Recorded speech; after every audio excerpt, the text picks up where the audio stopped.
that is going to be my turn.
What's up, everybody? Here we are.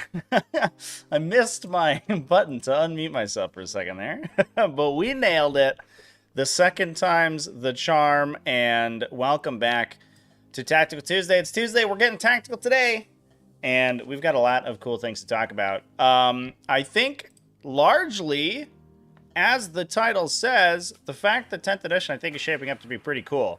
People's biggest complaints is there are some mechanical issues with it, but I mean, people are largely getting used to them. That's sort of what happens every single 40k edition. They just make some horrible missteps in terms of the core mechanics, and people just sort of like get used to them or house rule around them. But the other biggest complaint, obviously, are the balance issues, and they are slowly but surely getting resolved, and I think by next month, if we see a big clock to the face of the Eldar faction, we're going to be in a pretty good spot. And that's largely evidenced by the results that we're seeing coming out of events this week. Because if you watch my Tuesday video, or my Monday video, today's Tuesday, yesterday was Monday, and I made a video yesterday about undefeated lists, and some of them were pretty nuts. We saw Grey Knights with good showings this week. We have some other lists to talk about. I've sort of gone down the list of large GTs this week, picked out some X and 1s or 3 1-1 results to talk about, because I think that is like the truest encapsulation of the 40k metagame right now. The 5-0, like top 3 bracket, undefeated bracket, those results are just dominated by Eldar. If we go back to our screen here, I mean, you can see, right? It's like Eldar. Every single event has, besides this one, Arch City. What's going on over there, guys? What are you guys doing correctly? But basically, every single event has multiple Eldar in the top 5, and that sucks, right? And it's really, I think, a problem with that one faction. But if we look down at this X and 1 set, the metagame is super sick, and that's what we want to focus on today. Yeah, I mean, I think once we resolve this one niggling issue with these elves, then I think we're going to be in a pretty good spot for the game. So I don't know. It's good. I played a ton of 40k over the weekend. If you caught me on Twitch, I streamed a ton of games. I had some bad dice, which made me mad. But other than that, the games were super cool. And all of the games, I mean, the tactical objective system puts every game down to the last turn. Gambits aside, because that mechanic was a bit of a miss. Most of the time, you do have to, hold your new order stratagem, pull the cards correctly, fish for good cards, and then be able to execute and plan ahead for future cards. And I think that the more we get used to it, the more it makes the turn-by-turn gameplay more interesting, and I think it's just really cool.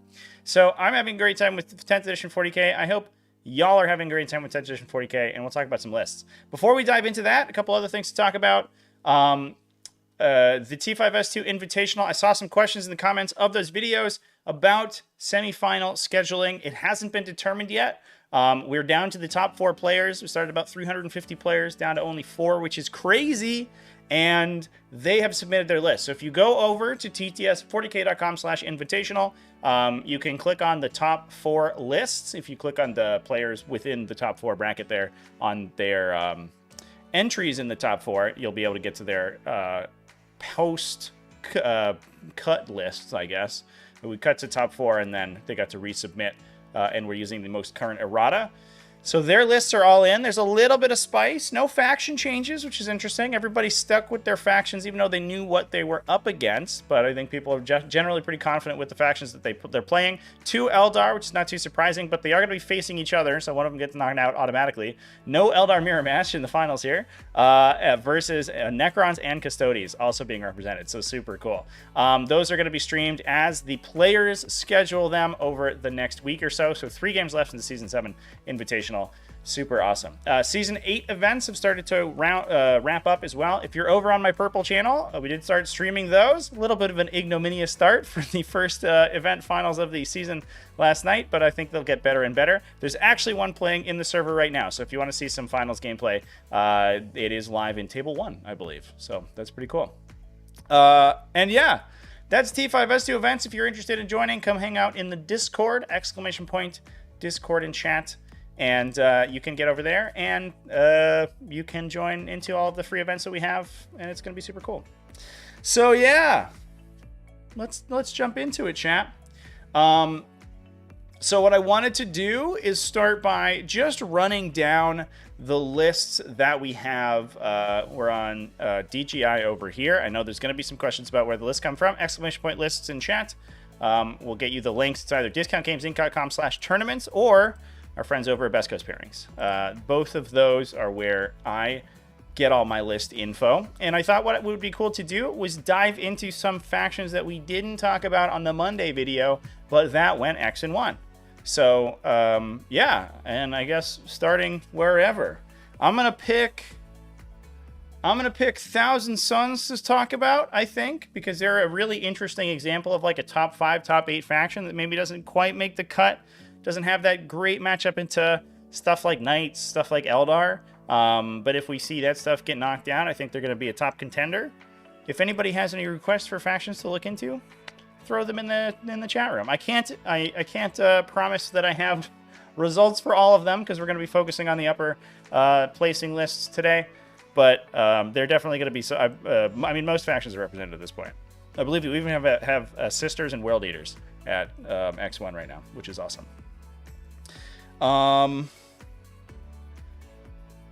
It feels bad having to cleanse with a Lord of Change. Listen, last week we saw a cleanse with a Revenant Titan. A Revenant Titan cleansed an objective, chat.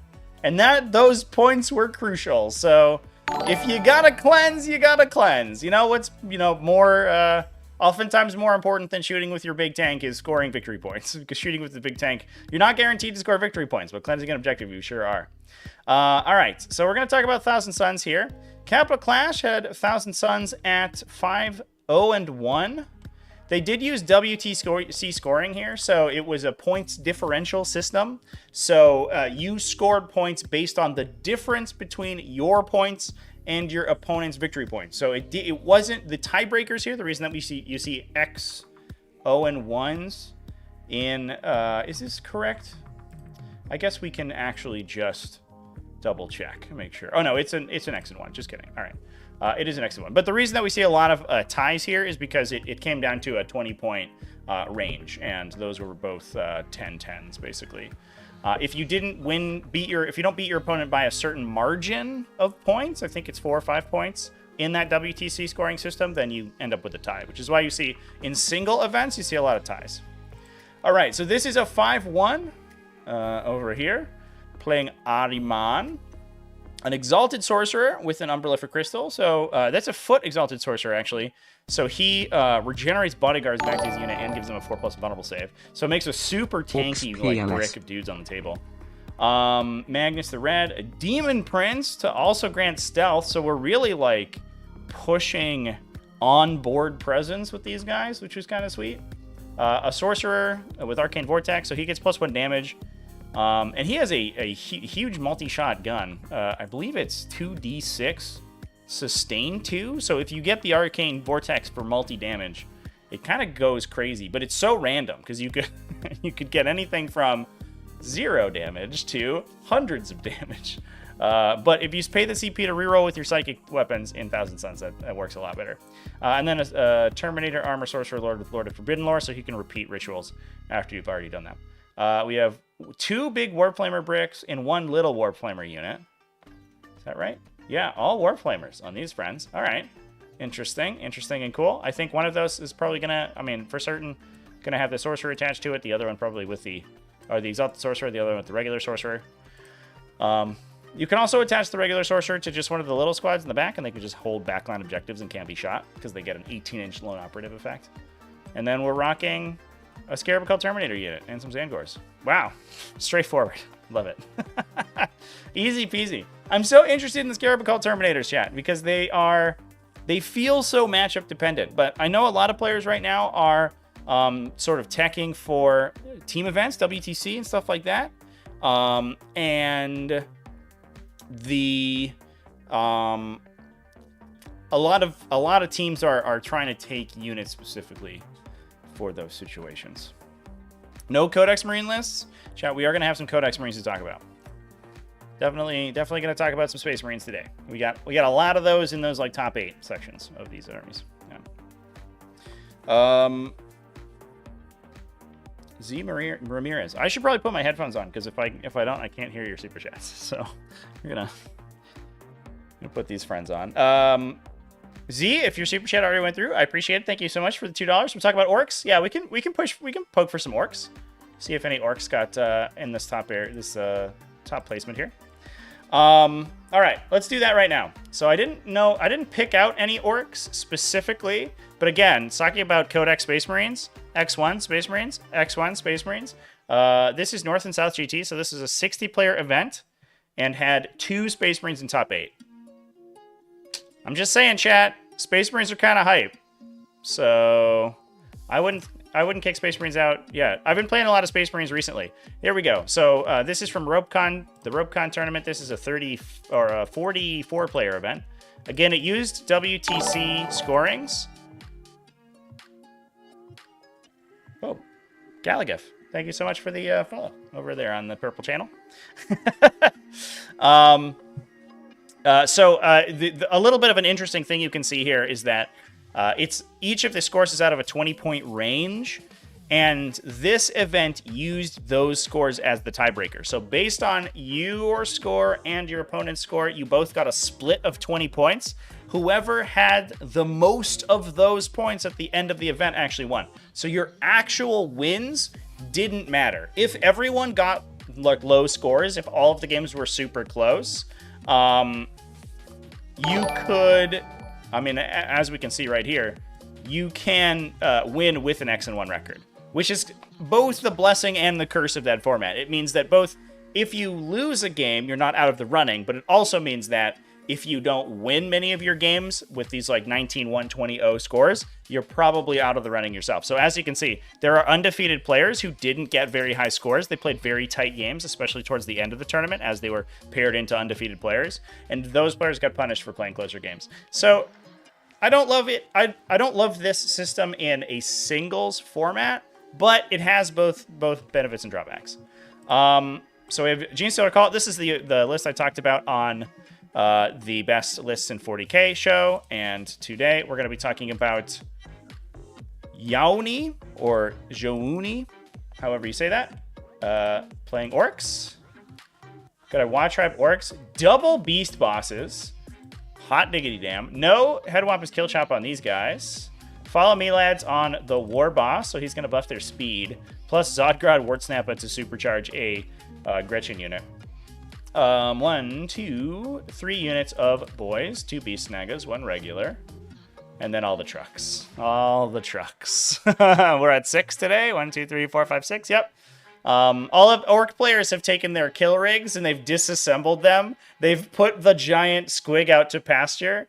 Oh no, the beast boss took over the giant squig to become like Modgrod Snazwapper or whatever his name is, the big character, and then also the beast boss and Squigosaur, and then all of they reassembled all the kill rig bits into trucks basically. A big unit of flash gets so they can sit in a truck and shoot out with open top, which is pretty disgusting. And then once the truck's done, they can potentially use their double tap as well.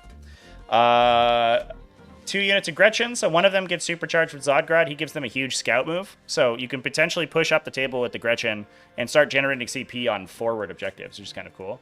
But it gives you a lot of opportunity to... You're not overpaying for commandos, which are hugely expensive right now because you have to take a full unit of 10. So to get forward operators, all you need is Zodgrod plus the squigs, or plus the squigs? No, the grots. So he's 125 points for a unit that scout moves, which in some instances is actually superior to infiltrating. Not 100%, but I appreciate that both of them kind of operate a little bit differently. He also makes them kind of hard to kill as well, so they can sort of just chill on objectives. They're like high OC, which is kind of sweet. Big Knob Squad. A lot of times we'll see the War Boss join that to give the extra bonus movement. Storm Boys for utility units, so big, just move 12 dudes who can run out and do actions and score engaged all fronts and things. And then I think a unit of Warbikers probably for the same reason. We're seeing a lot of lists slowly slot in these little 3 to 5 man units to go do tactical objectives. And again, like, tactical objectives are the name of the game right now. Most of your games will be played using tacticals.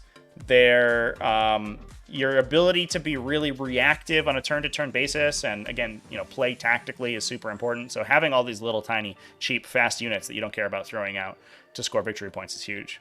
So super cool list. Mostly just trucks and boys. Interesting that we're light on the big. Oh, we do have Mazrog Scragbad in the list as well, and Captain Badruck to jump into the Flash Kit squad. So we do have a little bit of the character support there as well. Yeah, seems pretty good. Actually, I think the difference is that you don't take Haldwapa's Kill Choppa. I mentioned that with the Beast Bosses. You take that on the Squigosaur Beast Boss, because the regular Beast Boss, I believe, gets Devastating Wounds already. So it would be more surprising if it wasn't on a Squigosaur Beast Boss, but our Squigosaur Beast Boss is the character anyway. He gets Devastating on Chompa's Jaws when he charges, and then crits on 5, I believe. Or he gets it all the time, the Devastating on the Jaws, but then he also gets 5-up crits when he charges. So he basically does like an impression of the Kill Choppa. He's also anti-monster vehicle on his melee weapon, but he doesn't have Devastating Wounds, which is like kind of whatever.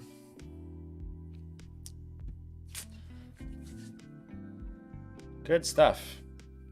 Neo had a 4-1 Tau list. That is interesting. Good stuff. Have they fixed the open top rules yet? I don't believe so. I don't think the open top rules are fixed quite yet, but there is a lot of problems with them. Most of the time it won't come up, but there is like a 1 in a million scenario where you can like generate double or triple taps out of your open top vehicles, which is kind of a problem. That is what it is, though. Said double kill saw Meganobs are so poor. Yeah, there's really there's some units in the Orc Codex that are really bad, but I think generally this super fast, you know, Rhino Rush basically is pretty good. Trucks are really good as a delivery system for tank shocks. They have a pretty okay melee attack. Having a 50-point independent unit that you don't care about, that's just running up the table. Again, they're less expensive than Storm Boys, right? So Storm Boys are going to be running over to do secondaries. You could also just do them with the truck. So if you're like, oh no, I drew area denial, or I drew secure no man's land, bail the dudes out of the truck because I don't need them right now, and the truck goes and scores your secondary. You don't even have to give up any of your expensive 65-point utility units. So Orcs are really good at that tactical secondary play.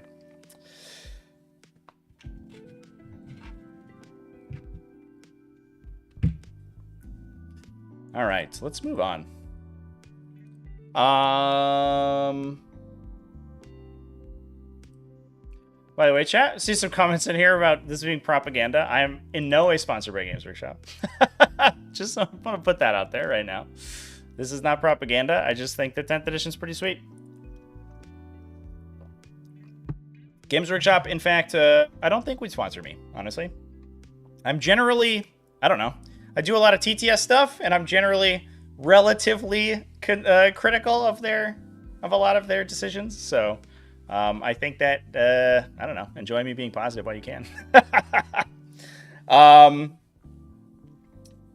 Did I see the ATC where Harpster brought Grey Knight Paladins with 3 blobs of Termies? Yeah, we could talk about ATC as well. I think ATC, I tend to shy away from talking about team events because there are a lot of false conclusions that I think people draw from team events. The biggest one being that like individual lists, like looking at individual lists is less useful to people who aren't themselves playing in a team format, because those lists, and especially at that top echelon where a team like Art of War it has constructed their team to compete, and I guess we could just pull up ATC here. So like these top teams, right? Like Pro Tabletop, Tundra Tactics, which actually, bit of I thought about tweeting about this, but I actually didn't. Not exactly controversial, but Tundra Tactics actually 3-2'd Art of War, so they won the majority of their games against Art of War. But Art of War, because of the way the differential scoring works, actually won the round. So a little funky. I believe it was Tundra Tactics. Is that right? Actually, we can look at pairings real quick, just so I don't misspeak here. Again, a benefit and a drawback of the differential scoring system, the WTC system. I think it's pretty cool that can happen, but I think it does take a little bit away from the accomplishment of 3-2ing R4. What should I say to my buddy who just started 40k and is playing Tau? He's pretty bummed at how Tau are doing right now. Den of Nerds, thank you so much for the super chat. I really appreciate that. If your buddy just started and is learning the ropes, I would say don't worry about faction power level. That's that stage. Once your buddy like starts going to GTs and is like prepping for tournaments and stuff like that, then I would worry about the global metagame. But there's a lot of discourse about like, oh, my faction win rate sucks. And if you are learning like how the mechanics of 40k work, that is like so far above your like realm of having to worry about it. I would tell him just to like play his games, learn the ropes, get better with them. He's gonna start to suss out things that are good or bad, and like generally don't worry about the discourse. If your friend really likes Tau and is committed enough to learning them, I think they're gonna see good results in like the local level. You could go to RTTs, you could play local leagues and stuff like that. You can probably go undefeated with Tau. It's when you start getting into like these larger events that you start to run into those faction win rates, and that's probably not something that new players would have to worry about for like at least 6 months of playing. So I would say just tell them to enjoy the game, play some fun games, try to learn something from every new game, but don't worry about like the exact win rates and stuff like that. That's not really relevant to them at the time. All right, what are we looking at over here? Oh, we're just looking for Ardor. Clearly not this round. Where did I end up here? It's round 4? Oh, come on. Oh, it's so slow. Yeah, it was Tundra Tactics. So Tundra Tactics over here. Brad Townsend, Eric Forsman. This round was actually, I believe, was streamed over on Wargames Live, so go check them out. A sweet game. It was the Tyranids versus Genestealer Cult that was streamed. It was a super sweet game. I mean, watching like Nick Nanavati play is really funny because he's like a very charismatic and funny guy, and also very personable. So he's great on stream. He's a perfect stream personality. So yeah, Brad Townsend versus Nick Nanavati was on stream. Unfortunately, it was this one that killed Tundra Tactics here. They got a 20-0 by Eldari. Shocker, Eldari 20-0'd somebody. And unfortunately, all of their wins were really close. So between one close loss that basically canceled this out, this 20-0 canceled out all of their close wins. So unfortunately, Ardor still took the tournament just because of that Azuriani win. Pretty cool. But one of the reasons that I say that team lists are less useful for people playing singles events is that team compositions are determined based on the pairing system, usually. So because teams can generally guarantee that players of certain factions will or will not hit certain other factions, that will change the list that they're playing, and that will change their faction selection. So Jack Harpster, like with Grey Knights here, I think that list is a really good like holding pattern list because it can go into almost any matchup. And I discussed this on my video yesterday. Grey Knights can go into almost any matchup and can probably score a 9-11, which is that's certainly a number that I just said in my head. But they can probably score at least 9 points out of the 20 because they're so good at scoring secondaries. So if I guarantee you, Art of War said, we're going to take Eldar, we're going to take Genestealer Cult, because those are the strongest factions. Deathwatch is a pretty good all-rounder and has like an okay game into opposing Genestealer Cult, so we can use that to kind of sink enemy horde mode armies that are just trying to score, and Deathwatch will just kill them with Deathslayers and stuff. Adeptus Custodes is like just a good all-rounder. We need one more army that can go into high-scoring enemy armies and sink their score. So other teams are trying to get this 20-0 win with Eldar, just like Art of War did here, in order to give them this huge score increase. They're going to try to angle Grey Knights into that army, and they're going to try to drop their score. I don't know what Andrew Gagne was playing here. Adeptus Custodes, yeah. So that's a pretty high-scoring army. Where was their Eldar? Did they have an Eldar in Thunder Tactics? Oh, they did in Cameron. Yeah. I bet they probably wanted the Grey Knights in here. Or maybe they were trying to dodge the mirror match between the Custodes. Because that's probably like a coin flip. But they'll take high-scoring enemy armies and just sink Grey Knights into them, and Grey Knights will just basically neutralize their score. Which is why you play Grey Knights. But it is cool to see Grey Knights on the table. I do think Grey Knights have some play. I mean, I talked about them on Monday. Just the fact that they have these huge squads. They have banners in them, so they're OC3 per model. They have apothecaries with a 2+ save, 4+ invul, and toughness 5, so they're super tough to kill. They have armor of contempt on a stick. We're running Grandmasters, so we have armor of contempt for free as well if we need it, or the 3-inch deep strike for free. And you just put these massive bricks on the table. Your opponent is it's almost impossible for your opponent to kill them on the swing back. You steal their objectives, take their objectives, just teleport out. That's how you just like tank everybody's score, basically. It's all about this like denial game. You're just yeeting these Terminator bricks all over the table and just saying, every objective is mine. Everybody's OC3.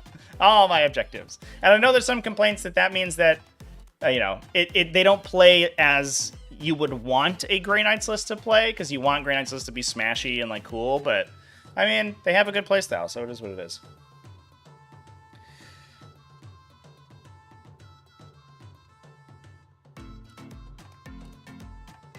Death Guard are looking at that tankiness and salivating, yeah, for sure. For sure.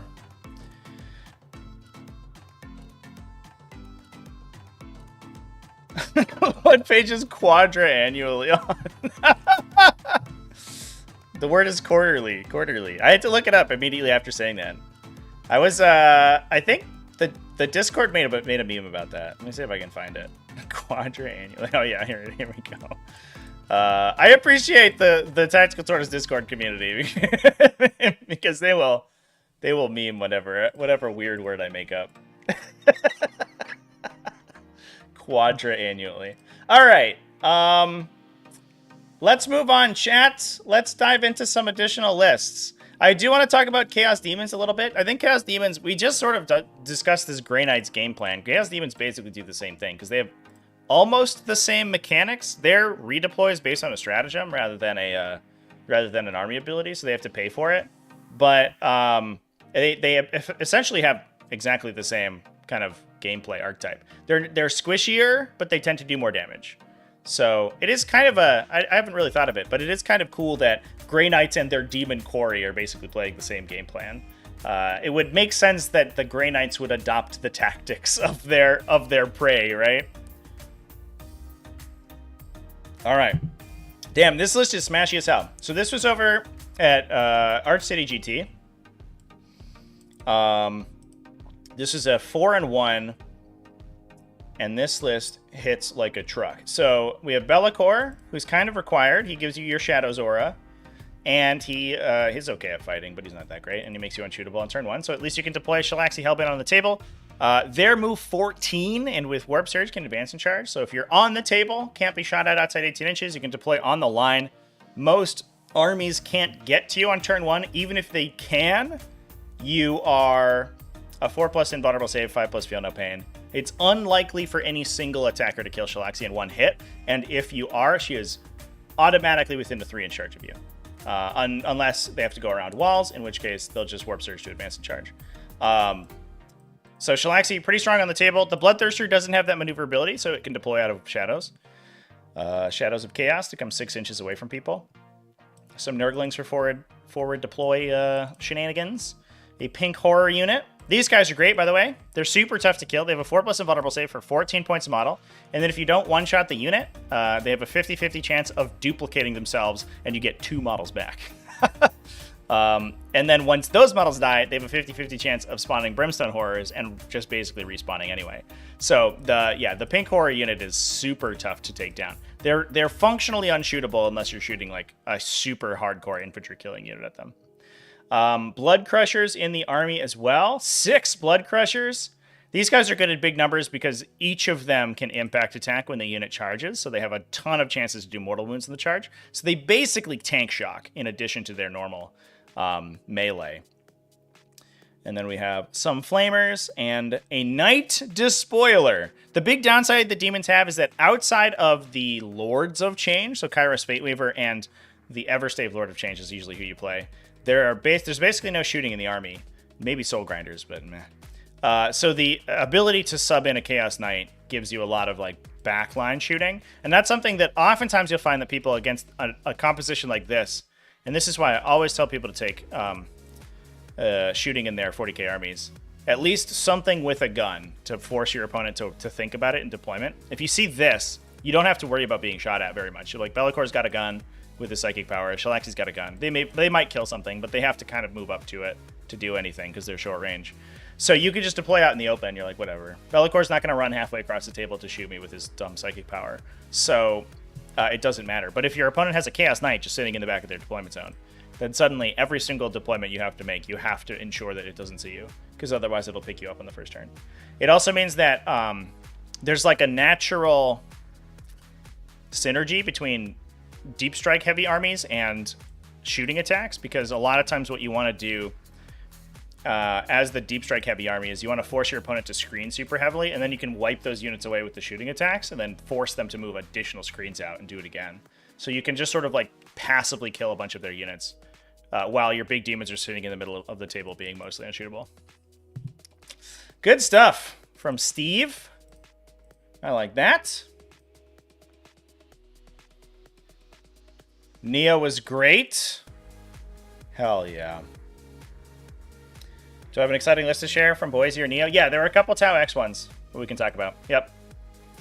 We do have some Tau to talk about for sure. The best night lists are night lists. Not wrong.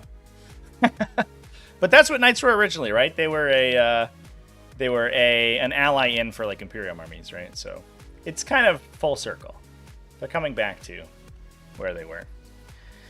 All right, chat. What army do we want to dive into next? We've got some Space Marines to talk about. Should we hop in and talk about some of the Emperor's own Adepta Sororitas?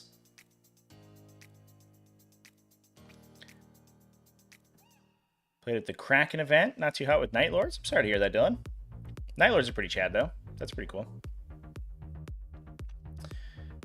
Question from a little while back. Kron's asking or Chronix, what faction is played most? I think across the whole game, that's a good question. It might be Space Marines, honestly. Space Marines usually have like a pretty heavy market share, just because of the fact that like a lot of people like them and a lot of new players play them. Eldar are the most powerful, and I think you'd probably see Eldar disproportionately because of that. I would hazard to guess it's Space Marines, but I don't have any actual like math to back that up. We want to talk about Tau? All right, everybody's asked for Tau. All right, chat. Here we are over at the Peterborough Slam. This is a 34-player GT, I remember. Yep, 34 players. And we had an X1 Tau Empire. Look at these scores, by the way. Pretty solid. Got a 94 and 100. 2 80s. The only lost was a 77. If all my losses could be 77s, I would be so happy. If I scored a floor of 77 points, I would be the greatest 40k player in the world.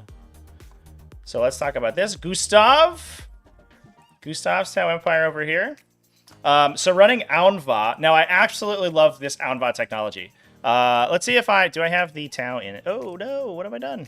Do I have the Tau index installed right now? I don't think I do.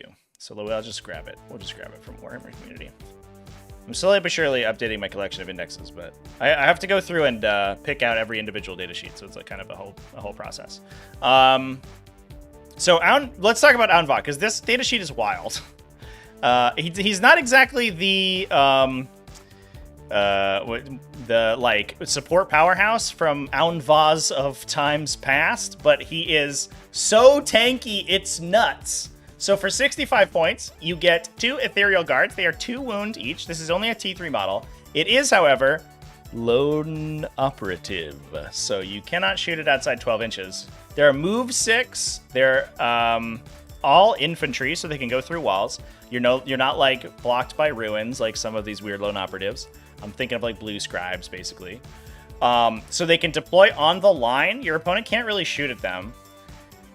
They're -1 to be hit and wounded. And once per game, they can proc a reactive 2+ invulnerable save. It's not like start of the round, I'll say 2+ invulnerable save. It's when your opponent targets you. So they shoot you. They're like, I'm going to shoot you with these bolter guys. You want to do a 2+ invulnerable save? And you're like, nah, that's fine. I'm like in cover. I'll save on I'm -1 to wound you. You probably wound me on 4s. I'll save on a 4. It's fine. They shoot you with the bolter guys. Maybe they kill an ethereal guard or whatever. And they're like, okay, well now I'll shoot you with my devastators. And you're like, 2+ invuln. Let's go. And suddenly this unit's unkillable. So it's like Aunva went from being like this supreme leader, like army support guy who inspires the troops. I mean, he does give you +1 to battle shock checks, which is nice. But he's now like an objective scorer.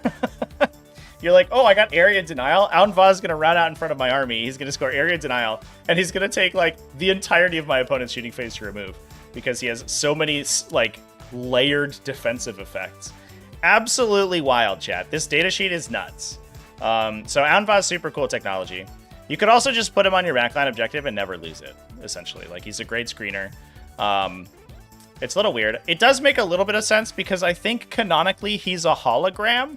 So it's, you know, he's just a prophet from Halo, right? So he's just like, oh, actually, I made many holographic duplicates, and you have to guess which one is me. And I think that's what's happening there, which kind of does make sense. It seems like a Tau thing to try to like send their holographic missionary ahead of their army to like try to convince the opponent to quit. And then when they have a 2+ invulnerable save or -1 on all your attacks, you know, you might be convinced. You're like, wow, this is the type of stuff we're up against. Insane. Glad they didn't put all of that technology into a battle suit, but you know, it is what it is. Super sick datasheet on that guy. It's Peter, bro. I know, Chad. Y'all should consider spelling it that way. I think there's more X and 1 lists. We can talk about some additional lists, chat. So we're also running 2 Cold Star Commanders. So extra move crisis teams. And a crisis battle suit with precision of the hunter, +1 to hit and wound.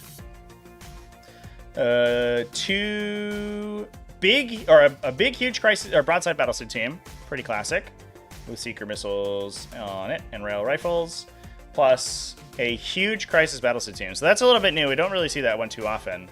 I wonder if we're putting. I believe it's Exemplar of the Kauyon allows their Kauyon ability to proc earlier than normal. What did I just minimize my thing? My index. Yeah, so they're able to use the Kauyon detachment ability, which is sustain 2 on guided units, if I remember correctly, from round 2 onward rather than round 3. Yeah, it's sustained 1 permanently, sustained 2 on guided. So this huge, you stick the commander inside this huge unit of crisis. Each of them has 3 cyclic ion blasters. So you have 18 cyclic ion blasters plus 4 more psychic ion blasters on the Cold Star Commander itself. So you're firing 22 cyclic shots. Overcharge for strength 8 and AP 2 damage, if I remember correctly. And Tesla 5s. Or, excuse me, Tesla 6s. So if you're +1 to hit... Do we have Tetras? Yeah. So we can be +1 to hit with full rerolls. So you can hit on 3s and just fish for 6s. And you're probably good for... you're probably good for like 21, call it 20 Teslas. So you get 60 hits plus your natural hits, which would be like another 20 or like 25 or so. So you're probably hitting like 80 times with that unit. Hitting 80 times. It does cost a pretty penny though. Where are they? Yeah, because it's like 400 and some odd points for them and the commander to attach into. So the damage is nuts. Assuming you're not going into high saves or damage reduction, the damage is insane from this unit. It also then probably kills itself because you roll 22 hazardous checks, so you probably burn out like 3 battle suits from that alone. But they are vehicles, and this is the one situation where the crisis being a vehicle is actually useful because they only take 3 mortal wounds from each, and all of them have shield drones, I think. So it takes 2 shield drones to kill a single crisis battlesuit, or 2 hazardous checks to kill a single crisis battlesuit. So at least the whole unit doesn't vaporize immediately as soon as they overcharge their guns. But it gets very close. But that is sweet. And then we have a couple of smaller crisis battlesuits. Looks like we're also running cyclics on those guys. But just to be a little bit more spot removal. 3 piranhas. These things are so efficient. They're insane seeker missile batteries. They get 2 seeker missiles for 55 points. They're huge for their cost, right? A piranha is a physically large model. So they're good at like screening, depending on your FAQ, by the way, because they might hull measure, who knows. They're one of those models that has a base, but the model is so much larger than the base that the hull measure, if you can't be made to base-to-base contact, FAQ could apply. So it depends on what you're playing. But either way, you get a 55-point single entity unit with 2 seeker missiles and a fusion blaster on it. They can act as guiders. They're good when being guided because the seeker missiles can explode super hard. They're just super solid. And then they're also extremely fast and good for secondaries. And then the Tetras, the same reasons. I talked about Tetras when the datasheet came out. They're 80 points. They're super fast. They have scout moves, and they give you full rerolls on your Overwatch. So that supercharges the Crisis Battlesuit teams. Pretty straightforward list, chat, but it seems pretty solid. Good stuff. Kills 11 Terminators on average rolls when overcharged and guided. That's what I'm talking about, chat.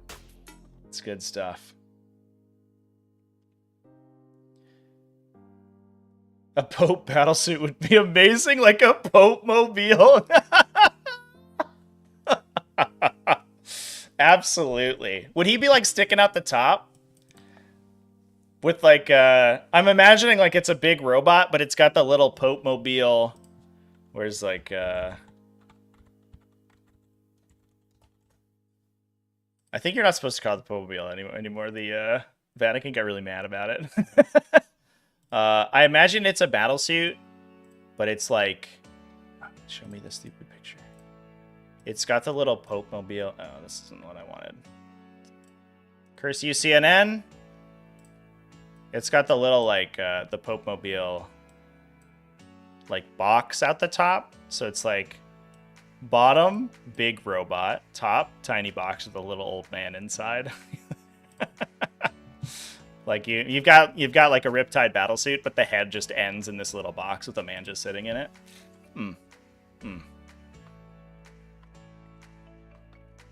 It's a normal Sisters of Battle unit, yeah.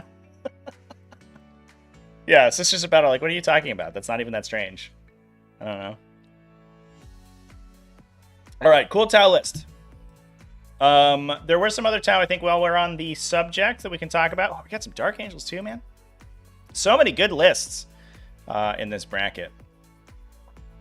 Do some diving, I think. I think I saw some other Tau, but I don't remember where.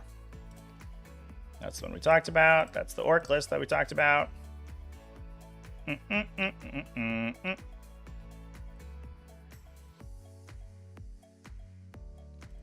Curses. I thought I had more.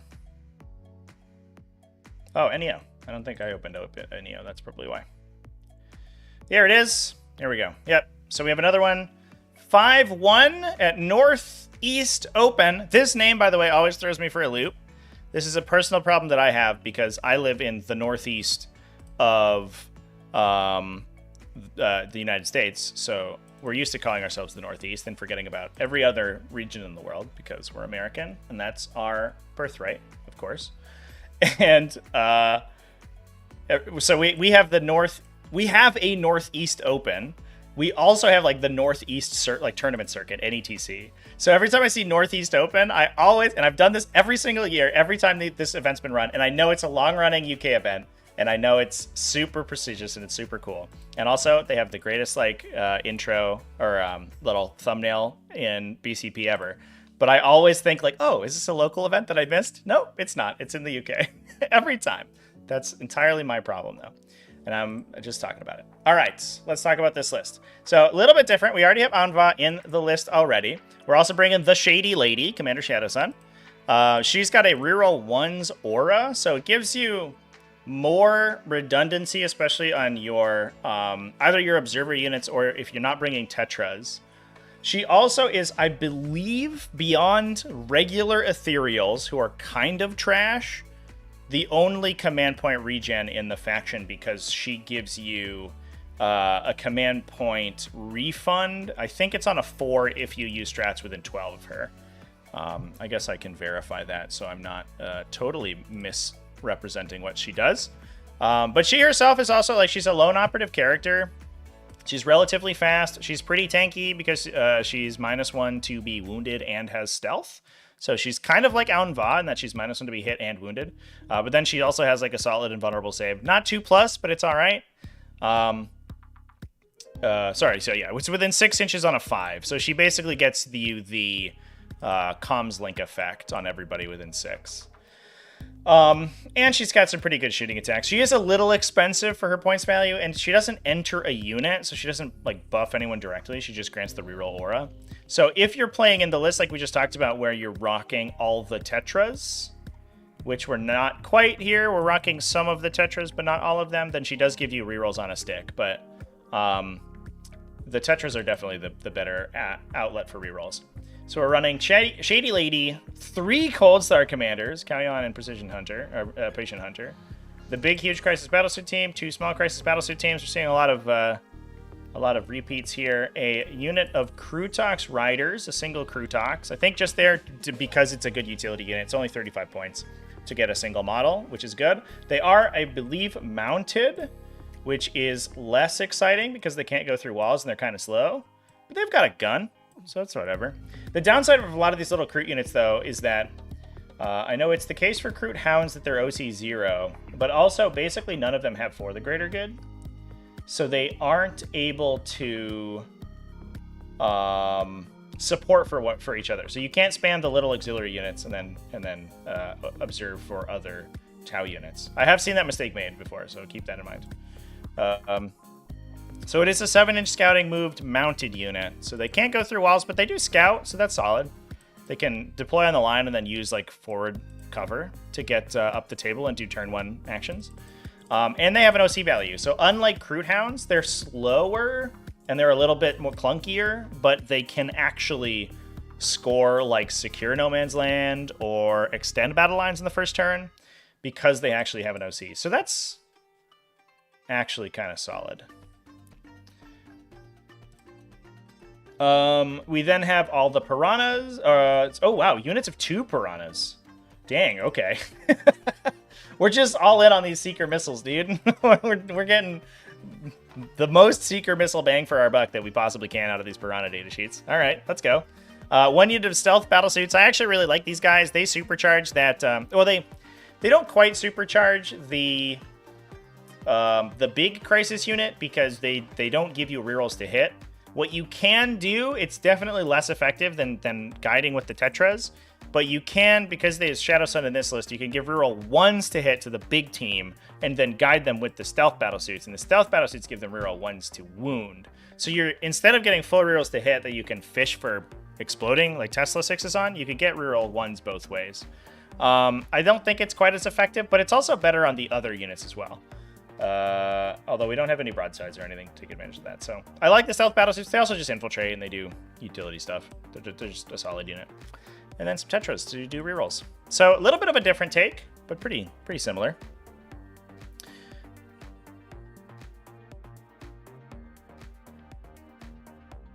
The battle line roll doing absolutely nothing. It does. I mean, it works for some factions.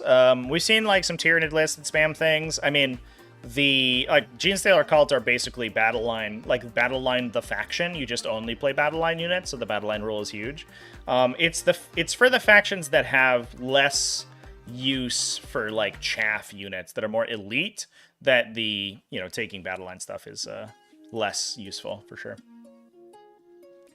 What do I think of the trade-off between Shadow Sun reroll 1s and reroll 1s to wound with stealth versus the full rerolls with Tetras? I think that...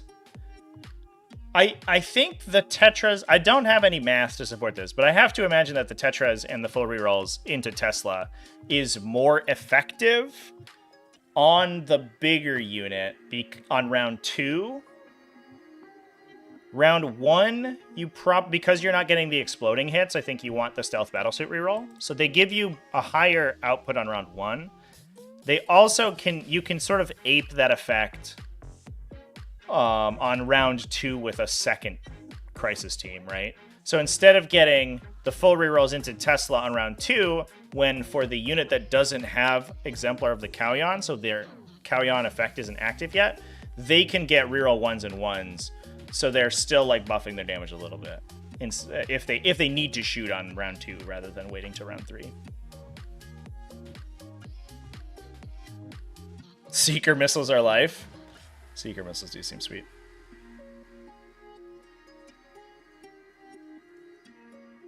Yeah, it also Reckless with a really good point out too that the if you have the higher strength stuff. Or the higher ballistic skill stuff that usually gets down to hitting on 2s, you don't need Tetras. And I think, generally speaking, stealth battlesuits are better. So if you're running the big, huge railguns and stuff, I think stealth battlesuits generally are pretty good. I think... It's not quite the case for the Taunar. I think it's about 6-1, half as the other. But the Taunar got super expensive, so I don't think it's really playable that much anymore. So sort of falling into a single build for Tau, but it's nice to see that build is relatively effective, clearly. Because it put 2 players into 4 in 1.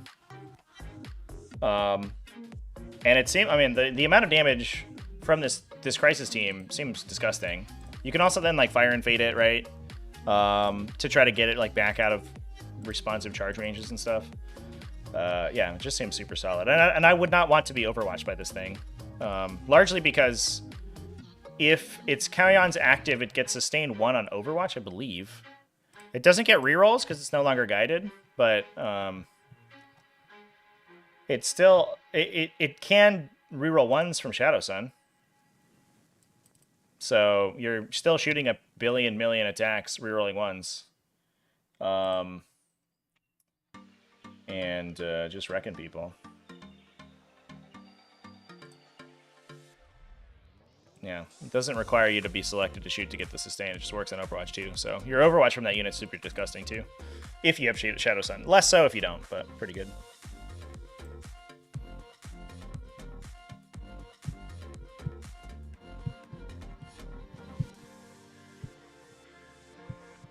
Cool.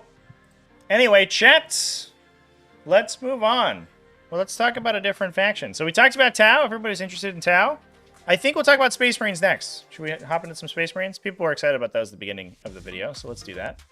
Now, there's a lot of different varieties of Space Marines. One of them that I think it's important to point out is Deathwatch, which I did believe there were some, and now I don't remember which it was in. Oh, here we go. We have Dom C at Capital Clash. We did have a draw here, but who knows what the actual score was because it's WTC scoring. Playing Deathwatch, and we can talk a little bit about Deathwatch versus Gladius Task Force. So we're playing the Black Spear Task Force rather than Gladius Task Force because of its mobility options. Let me pull up the Deathwatch index real quick here, and we can talk about that. So it has the kill team abilities, obviously. It gets once per game, it can choose sustained 1, lethal 1, or lethal hits, or precision on criticals. It's basically, you're playing like Tyranids light, basically. You get to pick one of these once per game instead of picking one for the whole game, but they affect all units instead of just specific enemy keywords, so that's kind of nice. But really, I think that the what are these called? Stratagems. I think the stratagems are kind of where it's at. You get Armor of Contempt. You get Adaptive Tactics to get the sustain if you want it, the sustain or lethal if you want it, which is super duper good. Just if you need the CP expenditure to buff your damage into a particular situation, you have to confirm a kill, so you give yourself sustain 1 to give yourself more of a chance. Hellfire Rounds was a controversial ability at the beginning when it was first previewed because it gave you devastating 2+ on on infantry and monsters if you used it, and because you could use it on 2 kill teams and the kill teams can spam combi weapons, you could do like ridiculous mortal wounds with it against infantry armies, which come to think of it, like given the strength of armies like Custodes and Wraithguard and Genestealer cults, having mass devastating wounds actually could have been super problematic. I think there was a little bit of and I think I made this statement when that was first uncovered, that it was it might be less problematic because a lot of people would be taking vehicles, but it turns out infantry still important, so that would have been disgusting. But the real one is we're taking Teleportarium. So basically, the exact same reason thing I just talked about with Demons and with Grey Knights, where they have this ability to redeploy themselves constantly. They can't come within 3 inches. They don't have any way to do that. But they can get these like short range, really punchy Space Marine squads anywhere they need to on the table. So for 1 command point, they get to redeploy 2 kill teams or 1 other infantry unit. And they can just hop around the table. The kill teams also get a ton of buffs depending on what they're shooting at. So that's the reason we're seeing things like aggressors get taken. So these guys have a D6 plus 1 shot flamer that's twin linked. So they auto hit. They get +1 to hit against the closest target, and because they're only range 12, they're almost always shooting the closest target. And then, yeah, they're just gonna like burninate a bunch of stuff, and you can constantly be picking them up and dropping them elsewhere. They get a Desolation squad, and they do get access to a once per game double. What's the word over here? A once per game double Oaths of Moment with the Tome of the Ectoclades. So they don't run into the situation as much where there's like a tension between oathing your target for the Desolation squad because it really likes rerolls when clearing infantry, or oathing a heavy vehicle. They can just do both once per game. Then they also have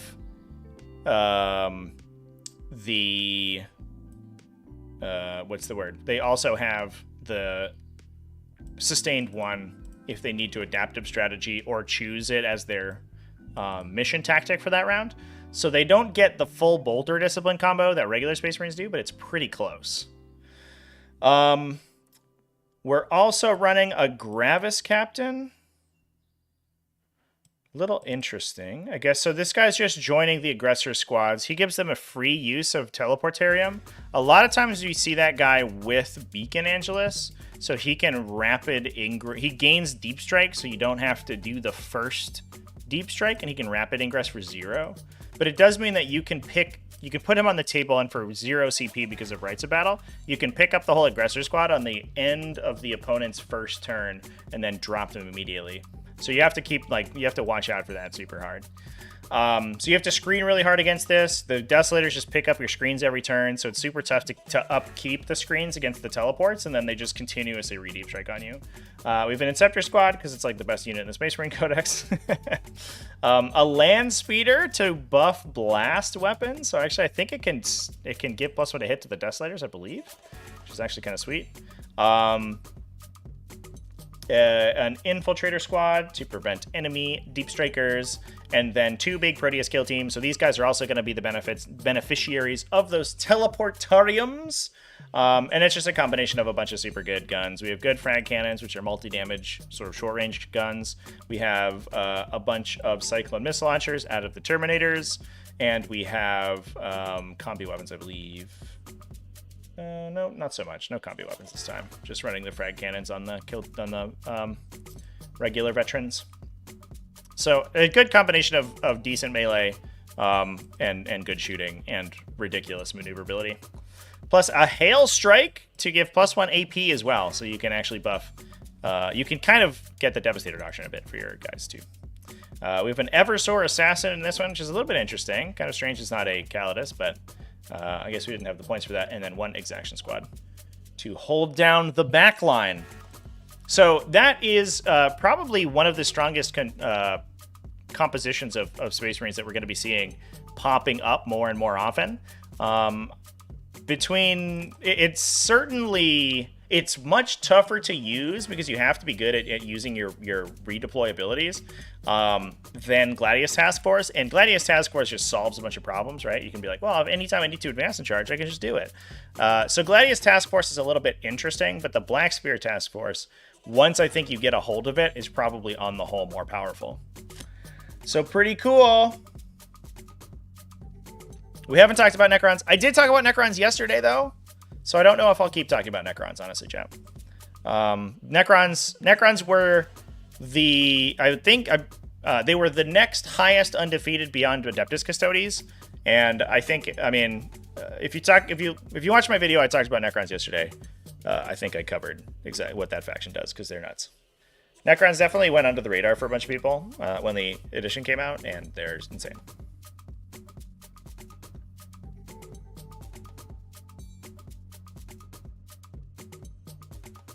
There was one Tellus using a Tiger Shark, rapid inserting it, or rapid ingressing it. That's wild. That's super insane.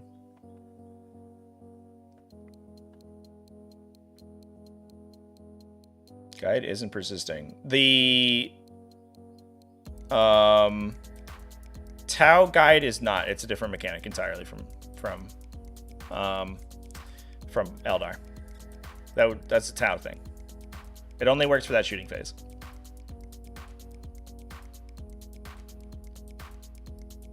Had a unit of cultists do 7 wounds and killed a Wraith Knight.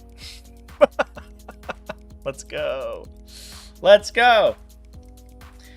So there's a couple other builds that we can talk about out of Space Marines. I know we did look at, there were some Dark Angels happening. There were, I believe, a couple of Codex compliant chapters that we saw. A little Raven Guard action. The real question with Raven Guard is whether you're taking Cave and Shrike, right? I feel like you should not be able to label yourselves Raven Guard. So this is from North and South GT, so from our buddies down in Australia. No Cave and Shrike here today. Doesn't count. Not real Raven Guard. Get it out of here. You gotta take the cool character. This one's running a Blade Guard Ancient, interestingly, with Artificer Armor. This is a bizarre list. All right. Wow, we're really off to the races with this one. Holy crap, this looks like an 8th edition list. Hey! Magadel Disco with the sub on Twitchies. Thank you so much. I'm not actually live on Twitch, but I am getting notifications on Twitch, so thank you so much for subscribing over there. I really appreciate it. That lets you see my VODs immediately before they go to the replay channel, by the way, chat. So if you want to watch me complain about my dice, that's the place to do it. Or you can obviously watch T5S2 commentated games immediately after they're done. All right. So we're running an Aggressor Squad, a Blade Guard Veteran Squad for that Ancient to jump into, a Centurion Assault Squad on Eradicator Squad, double Inceptor Squads, 1 Land Speeder, a 2 Repulsors, just regular old Repulsors to caddy around probably certainly the Blade Guard Veterans. And probably, I guess, the Eradicators. Nuts. All right. A Scout Sniper Squad for the Lone Operative, 1 Vindicator. So we are running the Vindicator Landspeeder combo. So I talked about this combo when it was originally, the datasheets originally got spoiled for Space Marines, and unfortunately we didn't have points yet. It turns out the whole combo is 285 points. It was a little bit too expensive. We're on 2 Vindicators today. But the whole wombo combo is that the Landspeeder gives, I believe it's +1 to hit and ignore cover to, let me just pull out my index here. To blast weapons. It gives you a similar effect to the Blight Bombardment that the Lord of Virulence has. This is Space Wolves. That's not where Vindicators are. They can use Vindicators, though. So the key is that you have these hugely damaging D6 damage blasting, yeah, +1 to hit and ignore cover off of the land speeder. And then the Vindicator has, I think it's a D6 +3 D6 damage gun.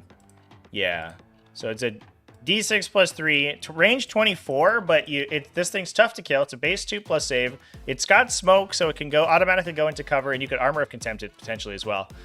So it could be super tanky again for a single round, basically for a bunch of CP. And it can advance and shoot because you're playing Gladius Task Force, so it can run up the table. So that range 24 is not actually that small. It's actually going to be pretty often in range. And then it's shooting D6 +3, AP3, ignoring cover, D6 damage shots, potentially rerolling wounds if you choose them as your Earth of Armor target. But you're already hitting on 2s, so you don't necessarily need to do that.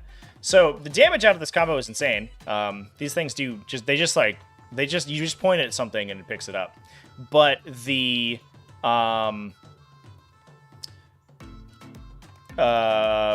but the whole thing is so expensive that it ended up not being super relevant. Using the 8th edition points, which I think or the 9th edition points, excuse me, which we were at the time, that combo was like 200 points. And it ended up being closer to 300, which is a lot.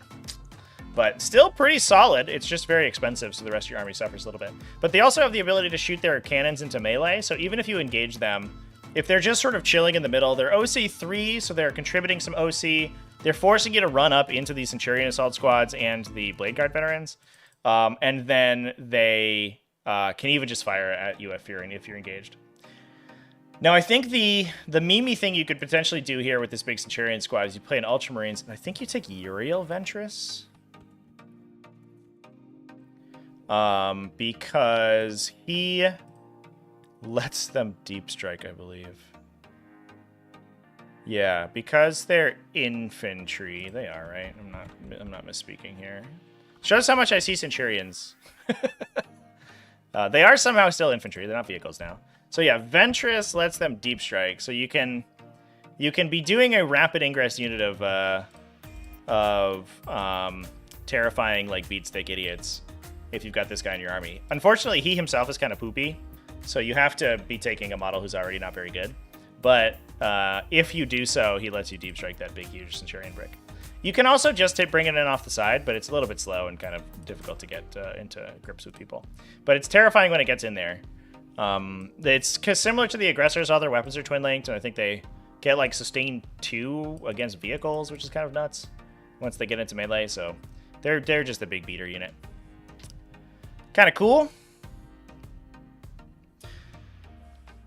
Marines have so many good options. I know. It is cool that, like, if Marines are the king of like the suboptimal armies, right? Where you're like, well, if we cut out the the optimal build out of everybody, Marines have just like such a depth of codex. And I think it also goes to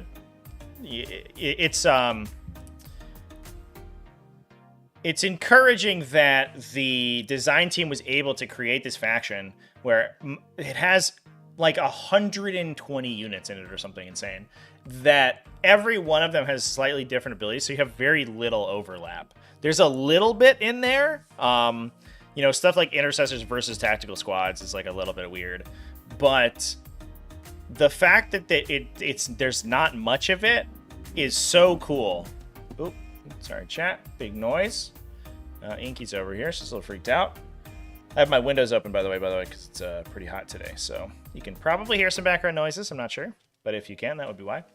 But it's so cool that the design team was able to create this faction with like hundreds of data sheets and having every one of them be slightly different in a useful way, so that even if they're not the most playable things in the world, they're all at least like they have a reason to exist, which is super sweet. All right. Let's talk about something else. I think I want to poke at that Dark Angels list real quick, and then we can move on. What faction should we talk about next? After we talk about these Dark Angels, what's the next thing?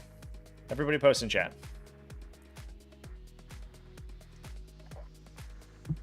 So we are running Gladius Task Force today for Dark Angels. So we're not taking their actual Unforgiven detachment. We're taking Azrael, give out his sweet invulnerable save, Terminator Captain, and a Chaplain in Terminator armor. Deathwing Command Squad, big unit of Deathwing Knights, big Hellblaster squad. So I think we got easy Hellblasters for Azrael. Probably put the Chaplain in the Knight squad. They have kind of low strength melee weapons for some reason. So the Chaplain's giving them +1 to wound is awesome. Then he also gives the unit a 4+ Field of Pain against mortal wounds. So they actually become situationally more difficult to kill from devastating wounds because you still get to basically retain your invulnerable save, but it means that the devastating wounds split their damage, so you get multiple chances to save a model against multi-wound damage. So if they have like high damage devastating wounds, it's actually really bad for them, which is kind of funny. But makes the unit pretty tough to kill, and a lot of factions are relying on devastating wounds right now. It's kind of the same thing that Custodies are doing currently, where they have a little bit of a kickback against like the Thousand Sons and Eldar and these factions that are just trying to devastating wounds people to death. And they're like, no. I'm gonna still make my invulnerable save against that. An Inceptor squad, an Infiltrator squad, a Repulsor. Again with the Repulsor. Dude, so many Repulsors in these lists. That's crazy. Plus a Scout Sniper squad and 2 Exaction squads. What is going in this Repulsor? Oh, the Hellblasters, of course. That seems fine. That does, unfortunately, mean that I don't think you can target them with Adepta Strategy, but that's, for the most part, okay. You'd only really want that if you can do it with both Adepta Strategy and Storm of Fire to get +1 AP. But you don't usually need that, because a lot of times they're bumping up against people's invulnerable saves, because they are AP3 base, I believe. No Lion, I know, yeah. Not taking the Lion. I think the fact that the Lion is he's so bad at army support is really kind of throwing people with that guy. We were just talking about him on the Twitch stream yesterday. He's almost entirely a beat stick. And I think for a unit as expensive as he is, you have to have him be more than just a late game piece. Like, he gives you +1 to hit in melee, which is fine. He gives you the 4+ against mortal wounds, which is also fine. But again, we just took a Chaplain for 90 points for that, right? Who also gives you a unit +1 to wound. And then he has this like weird battle shock thing where honestly, like, it probably won't matter so much. So he's like so terrifying to deal with because he's like super tough and also fights first and has like an insane melee profile. But it doesn't matter so much because his army is going to be like that much less effective, right? Which is a little bit sad. I think that's why you see like Gilliman quite often, but you less see the Lion. Gilliman's, roughly equivalent in melee. It's way easier to kill. He has his respawn, which is good, but he doesn't. He sometimes just kills over because he's just like a T9 monster. Whereas the Lion's super tough, but the and you also you also can't like basically can't charge the Lion either because he'll kill you. But because like Gilliman also gives you like double odes and a bunch of free strats and all this stuff, and the like punching power is extra gravy basically, and the Lion's basically entirely punching power. Tons of people said Tyranids. We can take a look at some Tyranids, I guess. This is what I get for cultivating a community with rampant Tyranid bias. Everybody just wants to look at Tyranid lists. Tyranids, actually, we didn't see the same success from Tyranids this week as we did last week, which was kind of interesting. It definitely feels like things come in like ebbs and flows. So I didn't notice as many Tyranid lists at the top slot here. And I don't think there's a particular reason for that. I think it was maybe just that, people are slowly teching their lists for Genestealer cults, and I think the lists that were super spammy in Tyranids tend to run into like the counter to those. And that is problematic for them. I'm not actually seeing any Tyranids here. Damn, they fell off the wagon hard.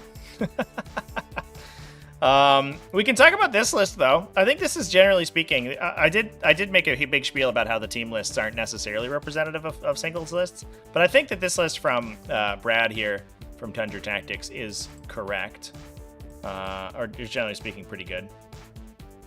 It was, I think, brought as like mostly an answer to Genestealer cults. But if you are worried about Genestealer cults, Tyranids have a game against them. I don't think it's an amazing game. But I think Tyranids and Space Marines are actually two of the potential counters if you're constructing to build GSC, build against GSC. One of the reasons for those is this use units. So for 300 points, you get 30 D6 blast weapons. So if you're trying to clear infantry, these are the units to do it.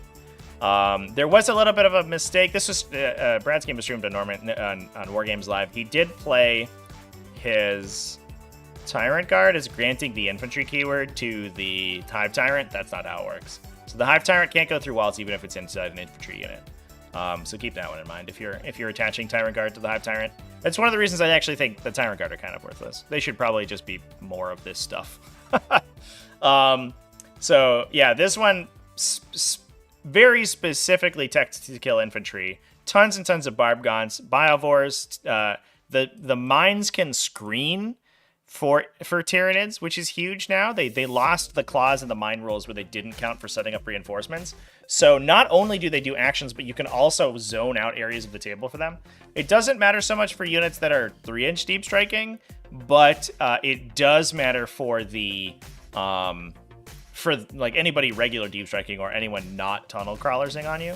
So you can spread the spore mines that you're not using to score your secondaries out and actually use them to like gap fill your back lines, which is super powerful. 2 exocrines to buff these big blast units. 20 or 44 Neurogons. Again, we're screening with these guys. We're doing screens, so we're just pushing super duper far out. They can extend the synaptic control, so they can give you better use of rapid regeneration to get a 5+ feel no pain on units within 6 of them, assuming that they're close enough to the Hive Tyrant, which they mostly will likely be anyway. 3 units of Pyrobores. These are 2-mans, I think, again, because we're trying to clear infantry with them, but largely you would take 1-mans. You would take 3x1 Pyrobore, and then you would just like use them to do stuff, to do actions and selectively remove cover from people, less so killing people. 1 Acid Spray Tyrannofex, and then 3 units of Zoanthropes. 1 big one, 2 little ones. Again, this one's I think is probably a little skewed because of the team format to kill infantry harder than normal. I think a lot of times what you would see is 20 less barb gaunts, and you would take 2x5 of them, and you would turn those into Zoanthropes to kind of like... Zoanthropes are such a good profile because they're good against like medium to heavy infantry. They're mid AP, multi-damage, also blast. So if you're shooting at Terminators, or you're shooting at Custodian Guard, or even if you're shooting at light infantry, because they have so many of them, they benefit from the blast keyword super well, and they're AP2, so they punch through 5+ saves. They're good into almost literally every target. Zoanthropes are like the star of the Tyranid Codex. There's nothing that you're shooting a Zoanthrope at that they're bad at shooting, which is kind of insane to think about, but it is what it is. So if you're playing a more well-rounded list, you would probably have more Zoanthropes, less barb gaunts. But yeah, in this list where I think we're trying to kill Genestealer cultists, we're taking as many barb gaunts as we can, which makes sense. So there's a Tyranid list for you, chat. The Lion is weak to T-Suns and Death Guard. Death Guard? Do Death Guard have like secret technology that they defeat the Lion with? I don't understand that. Oh, chat, if you are not in for spam with Tyranids, you are in the wrong faction, my dude. They definitely... Tyranids, I think, part of the reason that I think a lot of people were disappointed with the 10th edition Tyranid Codex, myself included, is that... Oh, hey, what's up, girl? Inky's gonna say hi to the chat. You want to come say hi? Hi.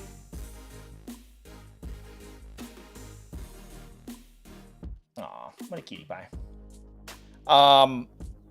But part of the reason that I think a lot of people were disappointed with the Tyranid Index in 10th edition is that the 9th and 8th edition codexes were like these super...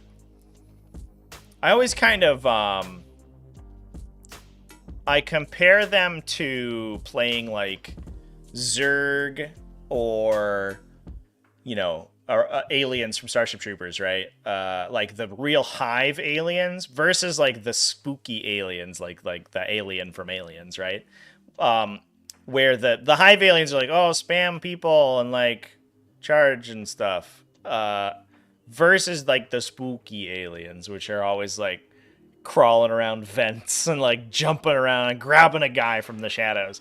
And I think that the last 2 editions, Tyranids very much played like the spooky aliens, where you would be like, your army would just, for the most part, unless you very specifically text for it, your army would just collapse if you ever were in line of sight of your opponent. But they had the tools to play this like ridiculous hit and run game where they were never in line of sight. They were always jumping around and they were so fast. And it was like a very cool playstyle, but it was a much more Eldar playstyle than I think Games Workshop was comfortable with. So they had a lot of overlap with other factions. And I think that GW wanted to reorient them to be like the hive aliens, where you're just like, 1 billion bodies. And so they basically made every Tyranid datasheet like basically garbage, but also essentially free, which is why you get 10 D6 blast weapons for 100 points on like this idiot T4 ballistic skill 4 body, where like you just spam cheap datasheets all day, just spam cheap datasheets and free models and all this stuff. And it's unfortunate if you got in on 9th edition and you were like, I like overrunning my Hive Tyrant or whatever, that now that's how it works. But I mean, that's the play style that they decided with. And if you don't like spammy stuff, you probably move to a different faction. But if you like spamming 1 billion bodies, oh boy, are Tyranids the place for you.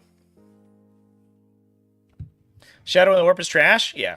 Shadow in the Warp is unironically the worst army ability. But the thing to remember, this is the thing I always remind people, is that Shadow in the Warp is only 1/2 of their army ability. The other half is Synapse. And Synapse is a very good army ability. So, on one hand, their offensive army ability is trash. On the other hand, they're functionally immune to Battle Shock. So, you win some, you lose some. I don't know. Like, together, I don't think they quite equal like a regular army ability. But also all their data sheets are like basically 10% undercosted, besides some very specific ones. So it's probably fine.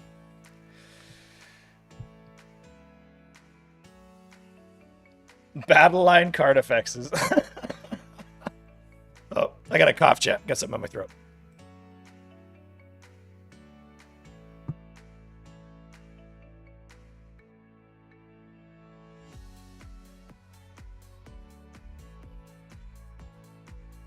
I apologize for that. Still got some congestion from my cold last week, but we're feeling good now. Worse than the AdMech one? The AdMech army ability is really good. People always conflate army abilities with detachment abilities, and they're not the same thing. The AdMech detachment ability is worthless garbage. The AdMech army ability is super sick.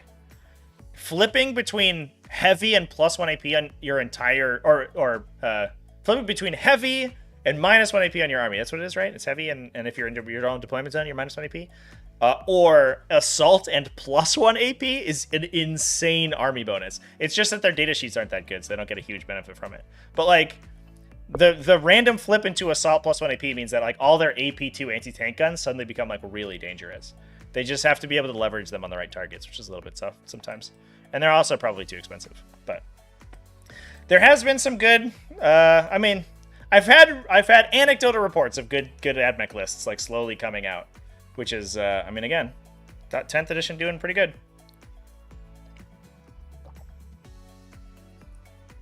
What did the Toxicron do to deserve 200 points? Yeah, I think that, I don't know.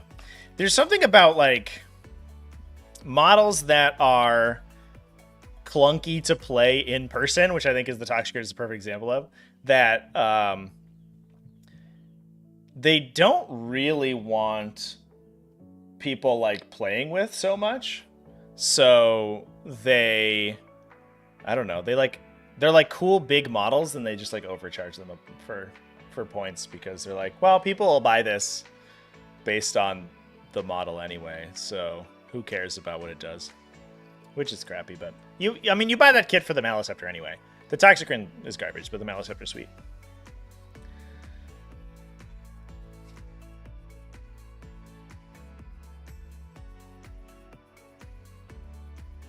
The problem with everything related to Battleshock is that Insane Bravery is now stupidly good. Yes and no. The thing to consider is that you can't Battleshock non-Battleshock step checks. So, like Shadow in the Warp, excuse me, you can't Insane Bravery. You can Battleshock stuff that outside of the normal Battleshock step. You can't Insane Bravery outside of the Battleshock step. So the only command phase, the only army ability that interacts with Insane Bravery, to my knowledge, is, and detachment abilities as well, is the Chaos Knights, like Harbingers of Dread. Because that one forces an additional Battleshock check in your Battleshock step. Whereas, which is the timing that allows you to Insane Bravery it. You can't Insane Bravery Shadow in the Warp. You can't Insane Bravery like the auto Battleshock like AdMech thing. You can't Insane Bravery like a ton of other stuff. Like basically no other situation can you Insane Bravery. So the stuff where it's like, well, you're more susceptible, you're less susceptible to Battleshock normally or whatever, is like, yeah, sure, you could Insane Bravery it. It costs you command points, and that sucks late game. You start to really feel the hurt when you fail. Believe me, I'm playing Thousand Suns, and I fail a Battleshock check. It sucks.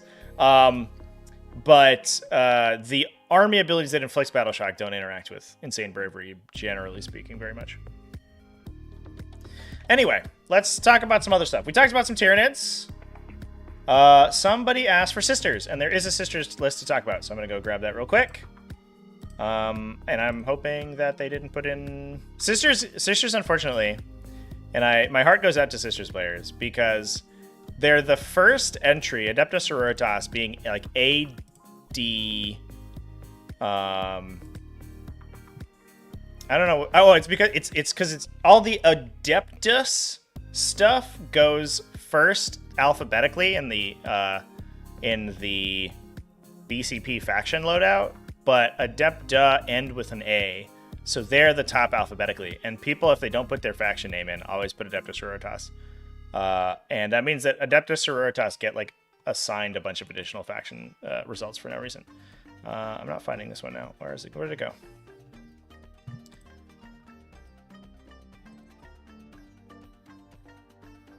I had it bookmarked, chat. What have I done? What have I done? Oh, this is so embarrassing. I apologize, everybody. Maybe I closed the window. Oh, no. I'm pretty sure that it was from Capital Clash.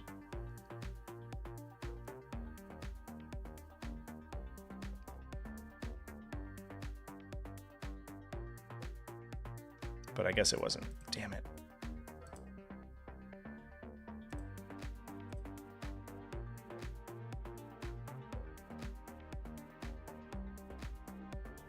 Oh, no, I found it. All right, it was from Rokon. Woof! Woof! Oh, chat. I have a bad news for you as well. All right, this makes me mad, so I'm gonna put these people on blast. There's two of these in the rankings.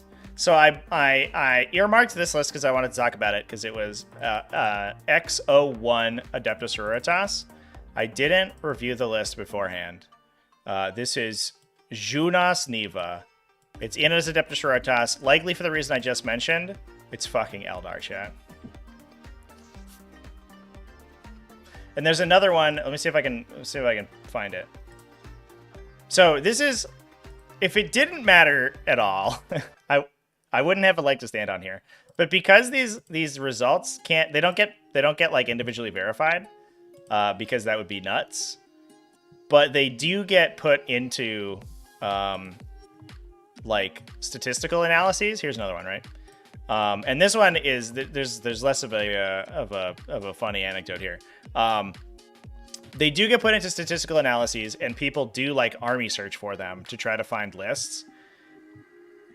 So there, and if you are competing for faction rankings in circuits, if you put in your faction as a different faction that you're actually playing in Best Coast pairings, you will get ranked within that faction. So if you're being funny and saying, I'm going to put in Leagues of Votann, which is what we did here, and then submit an Eldar list. It looks like it got changed after the fact. So I think they put it in originally and then they changed it. Then you're being a dickhead. Don't do that. You're ruining it for everyone. So, who's doing this over here? North and South GT. Shannon Butters. I've got my eye on you, sir. You can't put Autarch Wayleapers in a Trans-Hyperion Alliance list. You silly goose. So again, I mean, I think I'm probably closer to this than both people because I go through these lists every single week. But every time I see one of these lists, I'm like, oh, cool, that's sweet. Save that for later. I go back and it's an Eldar list. It sucks. And we just had that happen right now. By not getting to talk about Adepta Sororitas because somebody put their Eldar list in under Sisters.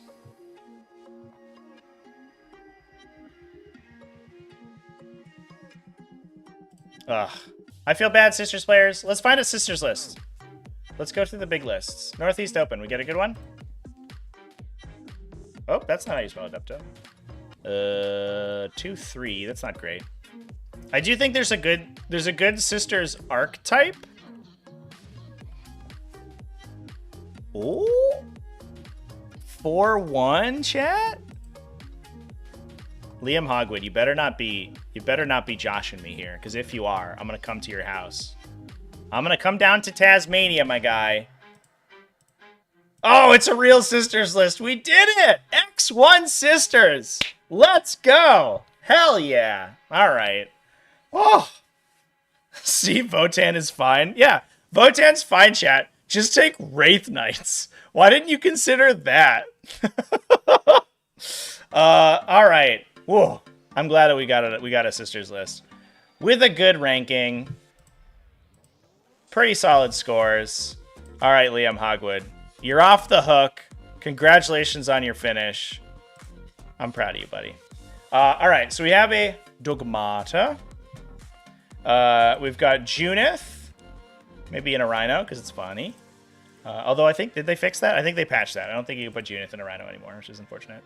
A Palatine with Litanies of Faiths. I'm actually going to pull out the index here, because this is how much I know about Adepta Sororitas, that I forget exactly what all the upgrades do now. So the Litanies of Faith can reroll a single Miracle Die from the Miracle Dice pool. And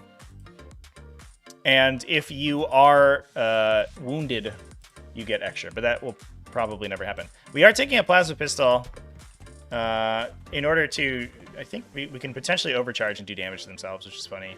But I think the Paladin has 3 wounds, is that right? So I think they would die. They do have 3 wounds, yeah, so you would die if you overcharge the Plasma Pistol. So maybe don't do that.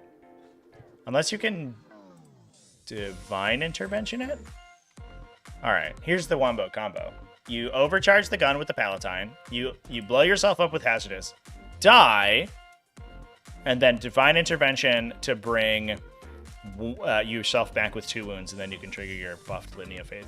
It only costs you 2 Miracle Dice and a command point, and you have to roll a 1 on your Plasma Pistol shot. It's literally perfect gun. It's a perfect combo. Although you do have Miracle Dice, so you could auto. Oh no, you can't. Well, you can't Miracle your Hazardous test.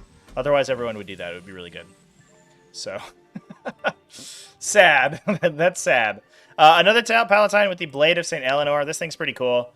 It gives you +2 attacks, or +1 attack, strength, and damage. If you've lost wounds, you get +2. I guess you could do the same combo we talked about because we also have a Plasma Pistol. The real reason there's a Plasma Pistol there, I believe, is that there's no reason not to take a Plasma Pistol because it's strictly better than a Bolt Pistol, and it costs no extra points, so you might as well. But, I mean, who knows? You could also do that, so that would be kind of cool. The extra damage is because, or the buff here is because you want to use the Miracle ability on the Palatine to do mortal wounds in addition to normal damage. So the Palatine, oh my god, that's so big. The Palatine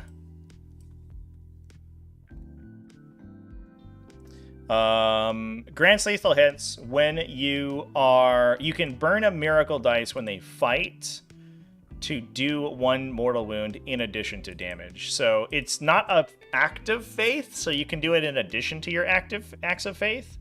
And it, basically adds 25% to the damage. Makes them good at like clearing infantry too. They go to 5 attacks, strength 5, 3 base damage plus additional mortal wound. So if you're fighting infantry, they actually clear a lot of infantry, but it makes them pretty solid at fighting. We got 2 Battle Sister squads, 2 rhinos. I need to answer the question for myself whether or not they patched the rhino so that you can still put units in it. Ah! What is this PDF, my guy? Cannot transport the Triumph of St. Catherine? Can we do it? It doesn't matter. Just want to know. Yes. We've done it. She's infantry. Nice. Good job, team.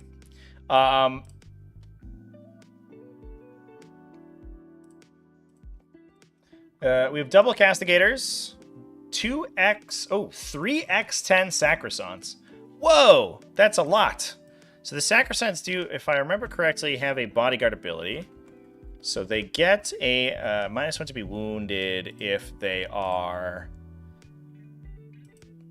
I can't find today's sheet. If they are, if they are joined by a character. Unfortunately for them, they don't really have any other defensive effects. So they're T3 -1 to be wounded with the 4+ save. They're only 13 points model now, which is good, but their melee attacks aren't that great. Because they only have 2 melee attacks at one at low strength, low AP basically. But -1 to be wounded with 10 models with the 4+ invuln is pretty solid. They do sort of randomly survive a bunch of mid-strength stuff, wounds them on 4s, which is kind of tough to get through a 4+ invuln, which I guess is pretty good. Double exorcists, you're kind of like locked into taking the exorcists, I think, for sisters, unfortunately. They're the only like solid anti-tank the faction has. It's nice that they're indirect fire. You won't use it all the time, but it's a good quality of life change. And then we have 2 Zephyrim squads. Now, I think the cool thing about sisters, these sacrosants clearly are pretty effective. And they're running halberds, so they're strength 5 AP 2, but only 1 damage. And they're probably hitting on 2s for the most part, because I think I have to imagine largely you're going to be down a model in a lot of these. But they're a good delivery system for the Palatines. I think you can also join the Triumph to one of them, if I remember correctly, too. Is that the case? I'm gonna double check that. That might not be true. I know they can join Battle Sister squads. I don't remember if they can join Sacristans. Oh no, they can't. Just kidding. It's just Battle Sisters. Not that you really need to. The Triumph is like 18 wounds, so it is what it is. But they are a good delivery system for the characters. And just having a mass of bodies at -1 to be wounded is solid. The Dogmata gives them +1 OC, so she can join a unit and give them get them to OC2. So they're very good at holding midline objectives for very cheap as well. You basically get this like beater unit that for 200 points with the attached character. That's kind of difficult to deal with. I don't know. Seems point sufficient. I can definitely understand. The other benefit that, in my opinion, sisters have over other armies is that they have more access to the utility units than I think anybody in the game. Because they can take the Zephyrim squads, so these are the melee jump infantry. They can take 3 of those, and they can also take 3 Seraphim squads, which are the pistol jump infantry. Then they can also take 3x2 Crusaders, I believe, and 3 of 2 Death Cult Assassins, and those are all like 150 points combined. The Crusaders are here. I think these are 11 points a model. You get 2 of them, and they're just an idiot with a 3+ save and a 4+ invuln. And then the DCAs are actually kind of torqued. They're strength 4, AP 2, precision, 2+ weapon skill, and melee with fights first. So they're really good at fighting other utility units. Like these ladies will dice up like a Space Marine unit probably. And they are, if I remember correctly, 35 points for the pair. So they're they're super cheap. And you can take a ton of those and you can like strategic reserve them all over the battlefield. So if that's another benefit of Sisters that I think I've seen. And then you can sort of fill the rest of your army with like Imperial agents and knights and stuff and like Battle Sister squads to actually do the fighting. But the Sisters utility units are really efficient.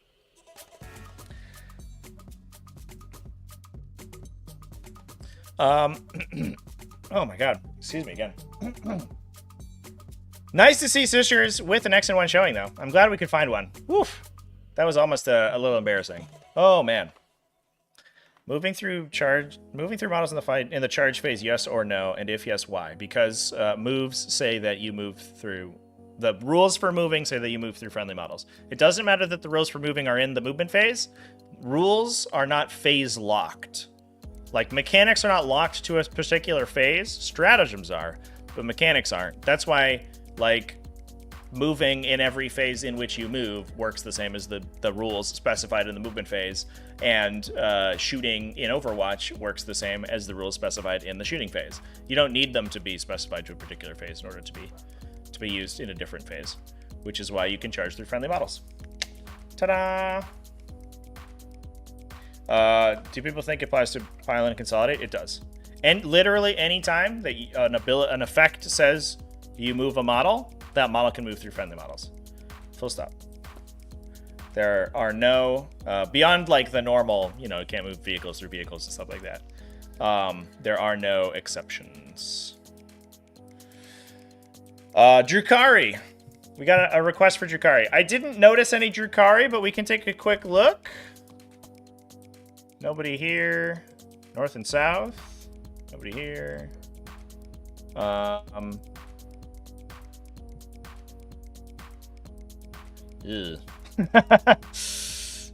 Sorry, Riku. Let's see if we can find anybody from these big GTs for Drukhari. I think we're striking out here, chat. Here's your Drukhari. So I will say, we'll talk about the Drukhari list if we don't have another one. See if anybody registered for Drukhari for this one. No. I will say that I think a lot of Drukhari is just transitioning to Ynnari. So we had some Drukhari from ATC. Oh, this team registered Eldar and Drukhari. That's wild. Let's see. So Bird charging, Blood, Sweat, and Tears, Catachans. How did these teams do?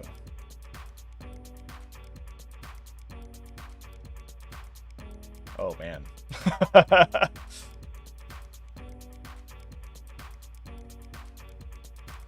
Show me. They went 3 and 3. So I guess we could talk about the team tournament Drukhari lists. So the sad truth of Drukhari is that you get most of the functionality of Drukhari within a Ynnari detachment, but you don't, but your detachment abilities are strictly better, right? So who's the top placing Drukhari here? Queen's Guard, Split Fibes, ETA, Catachans. I'll just look at placings. Really? PCP? Are you for real? These are tabs and not new things. Not great, I think, is the answer here. Yeah, I think it's literally this one. All right, well, we'll talk about their Drukhari player. Where were we? Bird charging. Jeremy Jackson over here. So this team went 3-3 is what we said? Yep, 3 and 3. Watch this just be another like Eldari list. just slipped an extra one in there.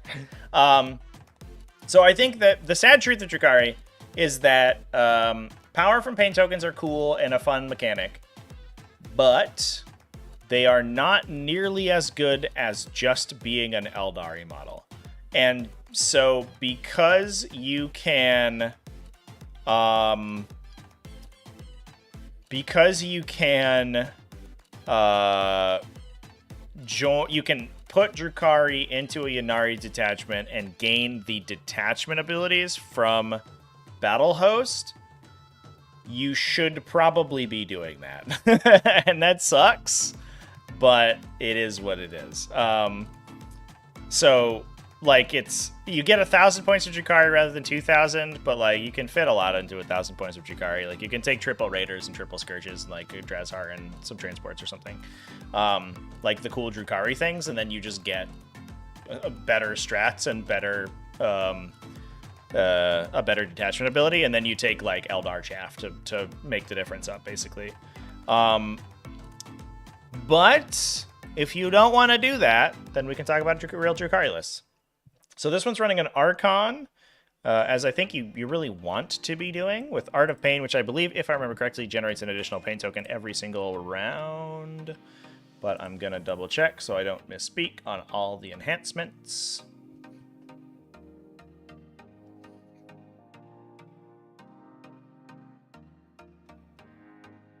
Only if I can find their stupid index, though. Jesus. I don't know how I have so much trouble.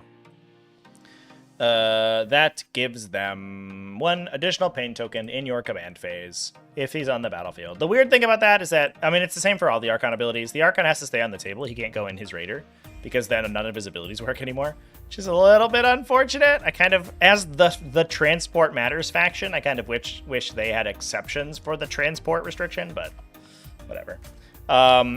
2 Chronos, so these guys can regenerate pain tokens, so you have multiple of them in your army, and you can basically, like, potentially gain pain tokens as you spend them. So you can end with more pain tokens than you started with. 2 Ravagers, triple Scourges with Dark Lances. Yep, makes sense.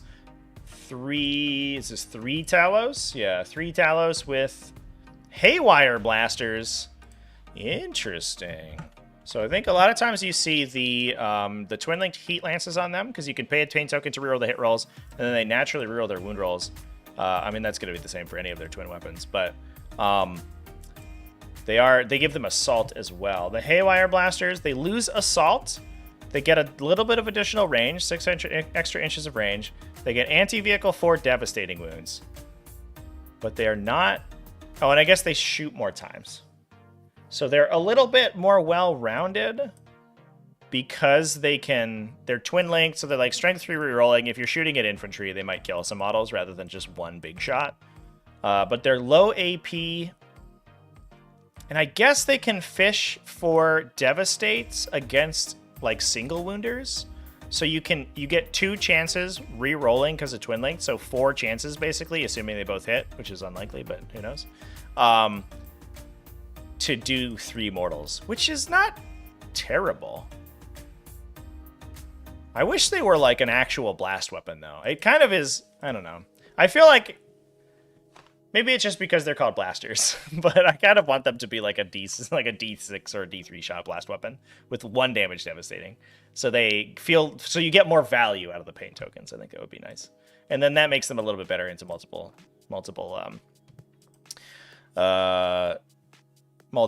targets. They do have a twin-linked torrent weapon though, so that's pretty solid.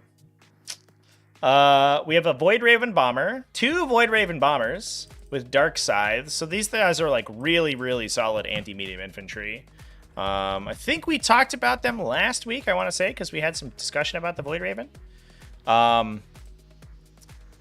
It does have to deep strike, unfortunately, because it has to start in strategic reserve. You could like maybe do rapid ingresses or something, but in order to get its mine out, which I guess is good, but it's also kind of squishy. It's T9 with a 4+ save, so like dedicated anti-tank will kill it as long as they can get through the stealth. But the benefit is that it shoots 1 billion times with really good profile. So it has 2 Dark Lances, so 2 strength 8 AP 4 2 damage shots. You can pain token it to reroll all of those. And then it also shoots its Void Raven missiles, so another D3 strength 9 AP 2 3 damage, or the bigger blast attack. So it's good high volume, and it's especially good against like T4 2 wounders, like Space Marine bodies. Just rips apart like 10 Space Marines in a go. But it is a little expensive for that. It does fortunately no longer hit itself with its own mine, so that's good. So I do think the Void Raven Bomber is obviously eminently playable in this faction. 1 Death Jester, because he's amazing. And 2 Void Weavers, again, these are just solid anti-tank shooting out of traveling players. So they have a multi-shot 4 damage ranged attack. Or they can fire a blast profile in addition. And they have 2 shuriken cannons on them for 100 points. Really just insane value. They're compared pretty favorably to the Ravagers. But you obviously can't pain token them, which is unfortunate. So yeah, I know there was a question in there about whether Drukhari is like basically a gun line. I think it for sure is, right? I think this is a pretty standard look at a Drukhari list, and the Talos can do a little bit of dual wielding, but mostly you're in there to shoot their guns at people.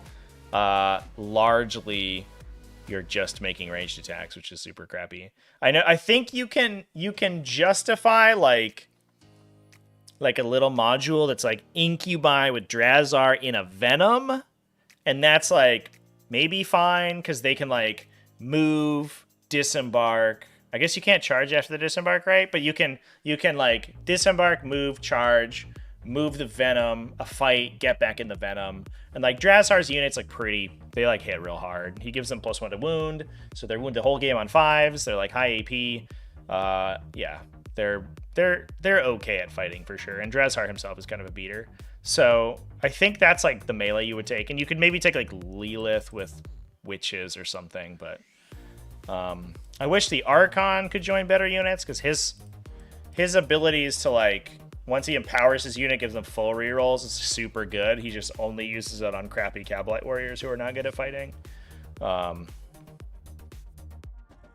don't know. It's a little sad, but it is what it is.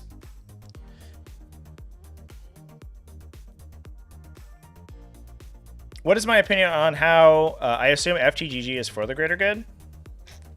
Should be played. Yeah, the full Wombo combo was explained to me. It feels unintended. So I guess we could pull up the Tau book again. The full mechanic is super what's the word? Unintuitive. You cannot observe, or you cannot be guided as an observer, but you can be guided and then observe, because nothing in the rule stipulates that, and nothing in the rule specifies that you have to be eligible to shoot. So the observer versus guided timing occurs when the guided unit is selected to shoot. So you go to shoot, and you select both, and you select the observer for the unit shooting. So you can shoot with a unit, shoot with a second unit, and observe with the first unit, because it's not an observer yet, and it shooting doesn't make it ineligible to observe. So then the second unit's guided, then you shoot with the third unit, and you guide that unit with the second unit. So basically, if you do it like the backwards way from how I think the intention of the rule is, you can guide your whole army besides the first unit that shot. I think it's unintended, but they didn't change it. So, I mean, I think that's what the rule says you can do, so you can do it, in my opinion. It's kind of weird, and it will probably get changed, but it has to be changed, in my opinion, in order for that to come, in order for it to not work that way. I did, I think, at one point talk about how it worked in a different way. I think in the video about the guy at Lone Star Open, but I think specifically, they implicitly allowed it there. And I mean, that's how it works, so it is what it is. All right, chat. Any other lists we want to look at before we close things out? I think this has been a good discussion, and I hope people have really sort of gotten a good peek at these armies that are like, you know, we got an X and 1 Sisters. We got like a ton of Marines at X and 1. We have, even in the lists that were undefeated, right? Necrons, Adeptus Custodes, beyond just Eldar Genestealer Cult, and even Genestealer Cults are like kind of going the way of the Dodo slowly but surely. We have just a really good selection of factions to talk about. And I think the diversity between the factions, not necessarily between lists, but between the factions is really cool. One of the things that I really like about 10th edition is that it feels more, and this is maybe part of the simplification of the game, but individual factions feel more accessible than they did in 9th edition. Whereas in 9th edition, the amount of information you would have to absorb in order to play a different faction was insane. It feels like the factions that are not super torqued are around the same level, and you can hop between them pretty effectively. In a way that's like cool and interesting and lets you appreciate their games, their play style, rather than like being forced to like wholly absorb it. I'm definitely not like enunciating my thoughts correctly. I don't know if that makes sense to anybody, but I do think that the playability of 10th edition is much better. Does your brain have to be your warlord for Ynnari? Yep, that's correct. I could show you in the Eldar thing, which is in my datasheet library, which is right here. If your army faction is Eldari and your warlord is Yvrain, you can include Drukhari units. That's not what, like, makes you Ynnari. Well, I guess, like, nothing makes you Ynnari. There's no longer, like, a Ynnari keyword that you, like, replace other keywords with. It just opens up new ally options if Yvrain's your warlord. It's kind of an ability on Yvrain's datasheet, to be honest. It's like if Yvrain had the Autarch Wayleaper ability, but instead of giving you command points, it just let you take Drukhari models. And then it also... It prevents you from taking, like, Phoenix Lords and stuff. I don't know if that's a function of Yvrain being the warlord, but I think it's mostly if you take Drukhari, you can't take this stuff. This ability seems optional, but that's largely neither here nor there. If you're taking Phoenix Lords and stuff, you know, you could make one of those. One of the other Eldar characters in your army a warlord anyway. Want to talk about Death Guard? Let's take a look at some Death Guard. Let's find some Death Guard to talk about. So we have a 3/2.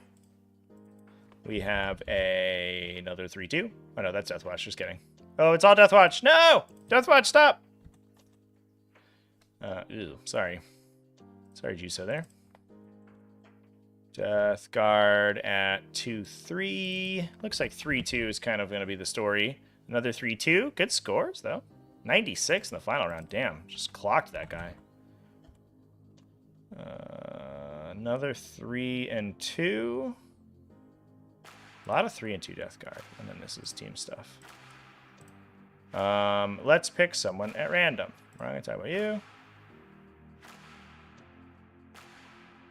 Mariano. Let's talk about you. All right. So we have a Terminator Sorcerer.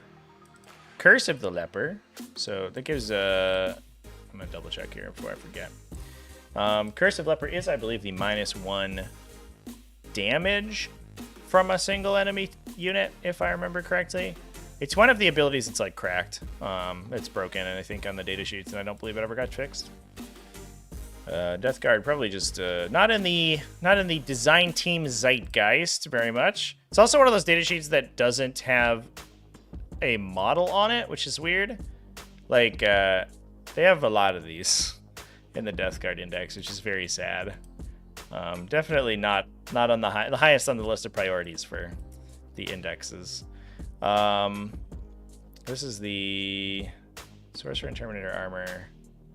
Oh, the Curse of the Leper is his attack. Sorry, it's Putrescent Vitality. That's his -1 damage, but also targets an enemy. Oh, maybe they did fix that in the patch. Oh, it looks like they did actually repair it, so it no longer randomly has it to specify a target. All right, cool. So -1 damage in melee on a Death Guard Sorcerer, a Lord of Virulence. Love that guy. Big Mortarion, Big Morty making an appearance. Big unit of Blight Lord Terminators. So that's largely, I think, for the Sorcerer to go in, make them super tough to kill. I guess we could also put the Lord of Virulence in there because they get rerolls. So I think the Lord of Virulence probably goes in here, and then the Death Shroud Terminators try to push to melee. With the Sorcerer inside.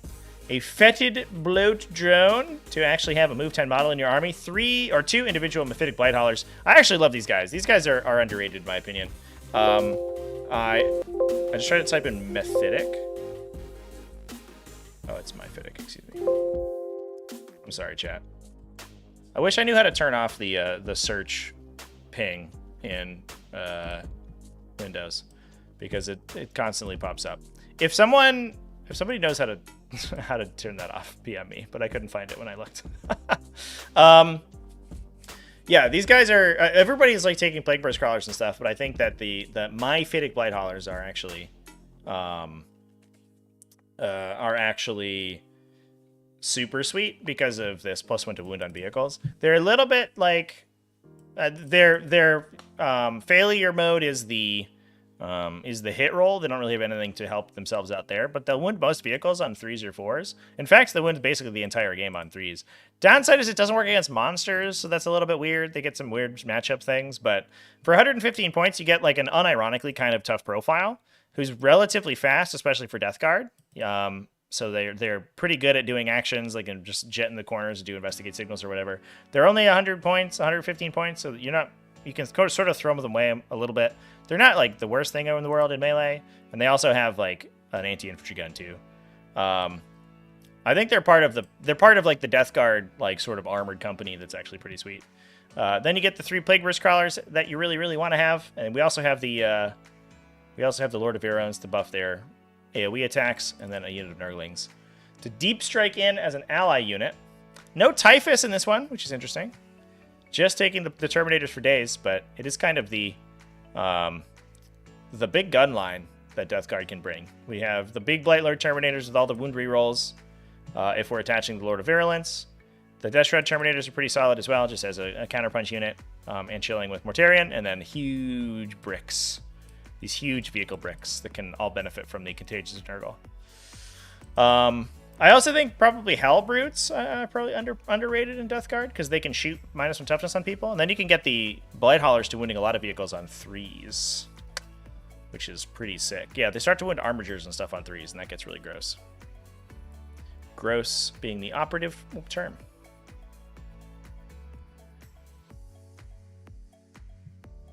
Turn system sounds to 0. All right, I'll give that a go. I'm not gonna do it on stream, but I'll give it a go. I didn't know that was a separate sound slider. I'm learning something new every day.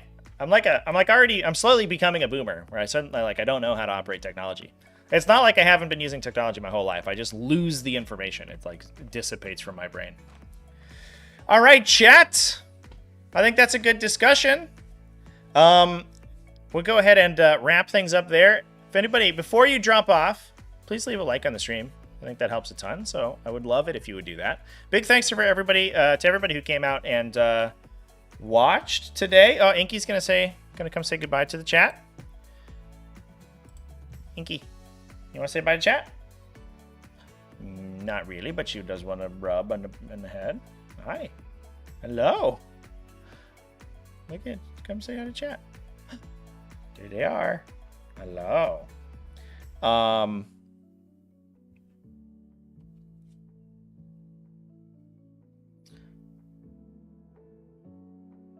Turn them off of your work laptop because they upset your dog. Yeah. The problem is I mean I'm constantly like searching through these documents on stream, and so every time I misspell a word, it always pings up. And then I just run all my audio through the stream rather than separating out each sound, so I don't have. So when I've done it in the past, I've accidentally left sounds on, and that's a real problem. So I need to be able to monitor everything that's on, and unfortunately, that's the downside of that.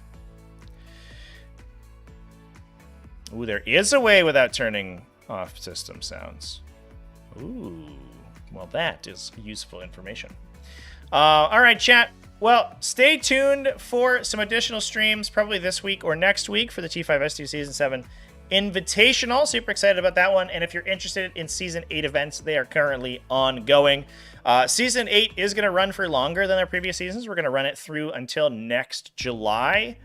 But I think we're gonna probably push to do some more cool prizes. I think we're gonna maybe do some team sort of like team showdown stuff. So your team scores will matter more, and faction specific scores will matter more. I think we're gonna try to do some of that out of the prize pools for the events that we run in the server. So super excited about Season 8. It's already off to a pretty sweet start, and the invitational games have been amazing. So thanks to everybody for watching those. I'm probably going to be live after this stream in a little bit. I think I'm going to play some games just because I want to. So if you want to come hang out with me on the Purple channel in, I don't know, maybe an hour or so, then I'll be live over there. So that would be great. And otherwise, I'll see you later. So remember to keep it classy, have happy wargaming, and goodbye.